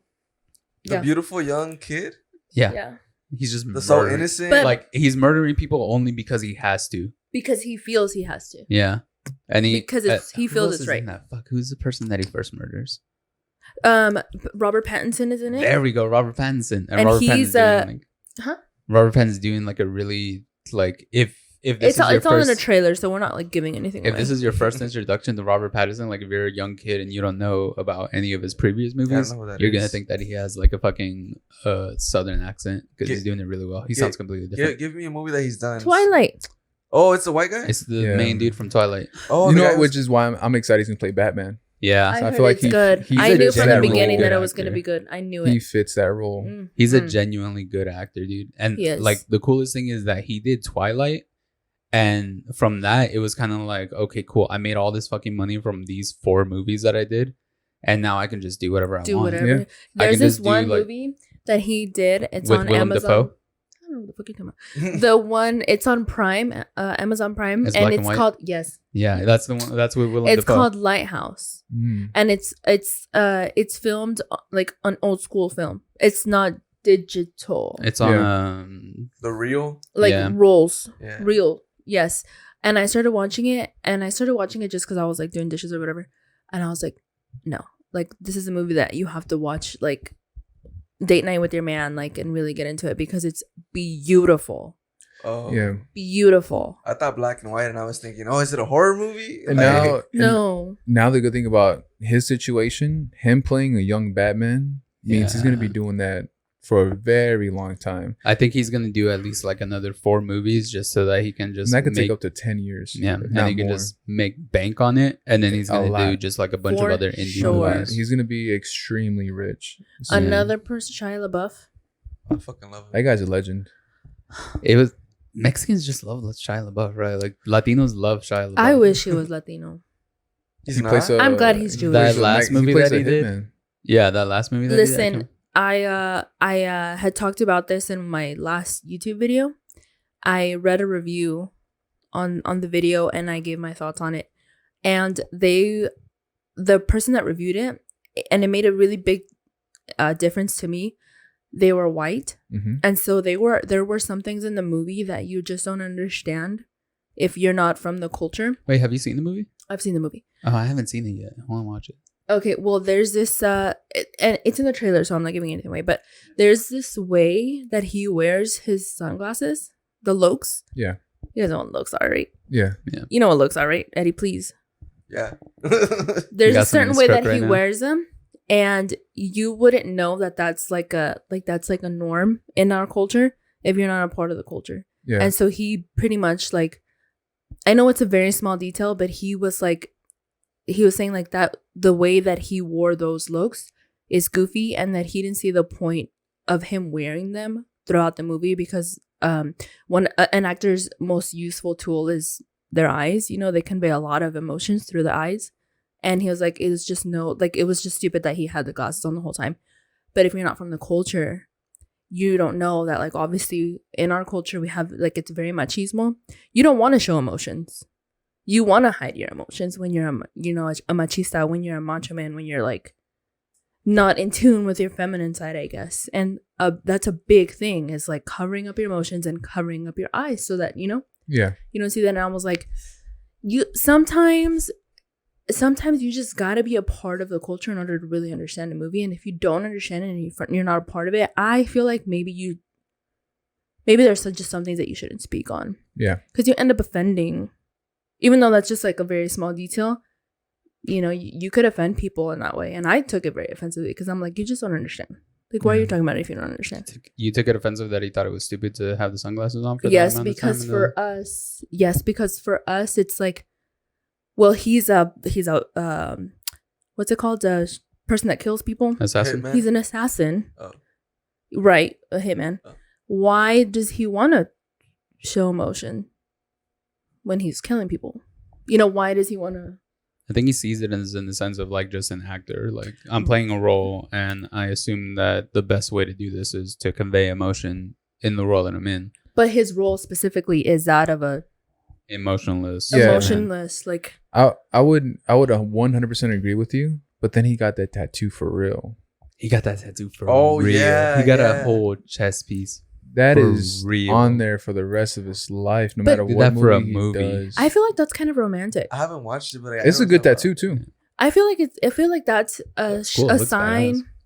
Yeah, I feel like it's a sign of him telling us that he actually fell in love with the culture. Yeah, because then you That's feel a- like this that's is a love letter a little to bit me. phony, but then it's like, no, I'm being serious. Like I'm about to represent whatever race I'm representing, but as you can see, I took it serious. And I fell in love. Because a lot of people weren't saying, why don't you just hire a Mexican? Why are you hiring a white guy? Because it's Shia LaBeouf. Right? Yeah. No, Even Stevens is down. fool. No, but then like in the trailer, you wouldn't have known unless you watched the actual movie. Well, and also the director of that movie, he had explained it, and he had said that the character is actually a white man that was raised in El Barrio. Yeah. Oh. So he was not playing a Mexican character. Yeah. He was playing a white man Yeah. that was raised in the hood. That's the same thing with Blood In, Blood Out, isn't it? Mhm. They got the Molio. Yeah. Molio. Gringo. Yeah, that's a legendary movie, Blood In, Blood Out. Dude, I can't watch the part where they put his face on the sidewalk. I don't think that's Blood. That's that's the one with American the Nazi History X. fucker. That's American History Yeah. X. You want to know something crazy like about Shia too? Okay, have you guys ever watched this? Even his, Stevens? No, I loved it. yeah, right. Even Stevens. His fucking what is it called? Hot Ones interview. You know what that is? Oh Yes, yeah, but I saw haven't it. seen it. I Okay, haven't seen it. so he, in the interview he talks about how like sometimes he really gets into the roles, and He's a method actor. yeah, and he talks about how he fucking like pulled out his own tooth to like really like right there in front of everyone to really feel the pain of like what really was happening. And I was like, In what "Bro." movie? I forgot what movie it was, but he talks about it. That's kind of like what the Joker did. What's that guy's name? Heath Ledger. Heath Ledger did. He went and he spent some time with. He was by Insane himself, people. like in a like he would do that, and then he was by himself in the hotel room. That's doing method acting. pills. Yeah. Like, And it Daniel it Day Lewis shows- does that too. Like Daniel Day Lewis is a fucking like every movie he's done, he's got an Oscar for. Who is that? Daniel Day Lewis. Have you ever seen Sorry, I'm bad with the names. There Will Be Blood? It's a movie where he's like an oil tycoon. Nah. There's that, and then My Left Foot. I what suck else? at movies. I shouldn't have asked. Yeah. Sorry. Essentially, he's so good of an actor that he's only really done like less than 10 movies. But almost every single one, he's got an Oscar nominations Oh, for. Yeah. Because he's a method actor, because he's fucking crazy. Yeah. With Heath Ledger, with how he portrayed the Joker, it was such a good portrayal of the Joker. And people didn't think that he could do it. Which is crazy because he like you felt it, like the way he was acting. Actually, I feel like it was better than the guy that played Batman at that moment. I feel like because even though the movie was about Batman, the Joker made that movie. His Yeah. Sure. more than anything, Yeah. his acting, not exactly what he did, but is the way he was acting. You like this His portrayal the of the little character is tiny phenomenal. stutters or the little tiny hesitations that he did with his voice. You just like, that's amazing. You know what I heard? I'm not sure how true this is, but I heard that you know how he like does like a lot of like lip. licking yeah, I was and just stuff? about to say that. He's like, nah. Yeah, so I heard that he like cut himself to like do that to really feel it. I don't know if it's true or not. Oh, I heard that it was because like, you know, the prosthetics that they had for his cuts. Yeah. I thought it was because he was trying to tape them down. Like they would like start to fall No, off I as he was I like I think that was talking. intentional. Oh, Like No, the no. whole- I think what it was that he like the prosthetics were starting to come off, like because you know your mouth moves and he's like doing a lot of like gestures and shit with his mouth, yeah. so they would start to peel off. So he would like Licking try them to put them back off. on. That shit went hard though. It it's part Yeah. of him. You know? Regardless of why he did it, it was good. Yeah, Yeah, it was a good the choice. newest Joker, I think he did an amazing Oh job. my as God, well. That one I- actually made Jared me Leto? like, because Joaquin Phoenix. Joaquin. Oh, okay. Because usually when like the past the Batman movies, whenever the Joker comes on, you're like, yeah, I would join his crew. That seems like Yeah. a fun crew to join. Yeah. But this past Joker is like, if I see this specific Joaquin Phoenix Joker walking down the street, I'm literally running the other way. Dude, for Yeah. sure. No way, because he could seem all happy, but the way that he gave off is like, this is a mental illness motherfucker that obviously has no problem with just shooting you right then and there, and then laugh about it and keep walking just because he found enjoyment of whatever he did. But what I really liked about the Joker was that it was at the beginnings of it, like, and it kind of showed where it was like, hey, he didn't really like, and like it wasn't just a thing of like It was it snapped. gradual. Life. It was like gradual. it was gradual. It was the things that he had. It was the process of him becoming the Joker. It wasn't a Joker movie of him already being the Joker. You got him, At the beginning. yeah, at the like, think of it like as somebody being born. Like you got him at the embryo. Right? I wonder if like, because in the movie, I thought it was really good too. I just wonder if they're ever gonna like get more in details into his past, because you know how it showed like little clips. But Well- that was it showed. I think that's kind of the point of It it. was like- yeah, it's like a- it was his past. It's not. What was the Joker's real name that do you know that they used in the movie? Arthur. Yeah, Arthur. So Arthur it wasn't something. a movie about Arthur. It was a movie about the Joker, Mhm. and I it think it showed was a movie you how about both of them. but it showed you Individually. where Yeah. Arthur and Joker met, Mm-hmm. and then you're Yeah. like, oh Oh, shit. shit. Now I know how If the you- Joker or anybody could become the Joker in real life, because this Yes. shit happens. Yes. These crazy motherfuckers exist. So that's why it's like, if I see this specific Joker walking down the street, look, you can have the whole street. I'm leaving. No, I'm just like across I'm the literally, street. I'm like, call for Batman. Yeah. At that point, we need a fucking Batman. Call him right Yeah. fucking now. I honestly liked this newest one way more than the other one, but I feel like because they're so different, like you can Yeah. like both. But the one with Heath Ledger, I think that was like a cinema movie, like that was a blockbuster type of movie. I think that this new one, I think that was art. Honestly, Exactly. Like, honestly, Yeah. I think I movies fucking- are getting better. Specifically superhero movies, I think they're getting Well, better. DC Depends on the actor. DC It definitely does. I depend think on the is trying to actor. step their game up because Marvel was doing so good. I think the issue that DC had is that they came in late to the game and they tried to do what Marvel was already doing, especially with Justice League and with because the way Marvel did it is like they introduced their main heroes for Avengers and then they put them all together, but DC tried to just throw them all in together and then do their individual movies, which was not a good move. Yeah, in the my Avengers, they each had probably 2 movies out. Yeah, the only one You that didn't fell was in love like with them. Hulk and shit, that might be it. Black Widow, they're coming out with her movie, Oh, but she yeah. was in Avengers movies Yeah. throughout. She was like there, you know? You know what I fucking loved about this Joker movie? I'm sorry, and I go back to it. It's kind of a spoiler if you haven't watched it, but why the fuck haven't you watched it? Yeah, it's been- That's it's been your like a fault. while.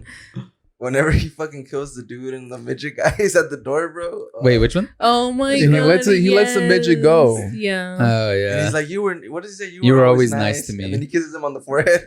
And like after he completely traumatized him. And he fucks with him a little bit. He's like, "Meh." Yeah, he does. Yeah, that was funny. Yeah. No, so we had gone to watch it together, and we went with Did we? our significant others, and then we also went with Justina's brother Edward. Oh, yeah, we sure did.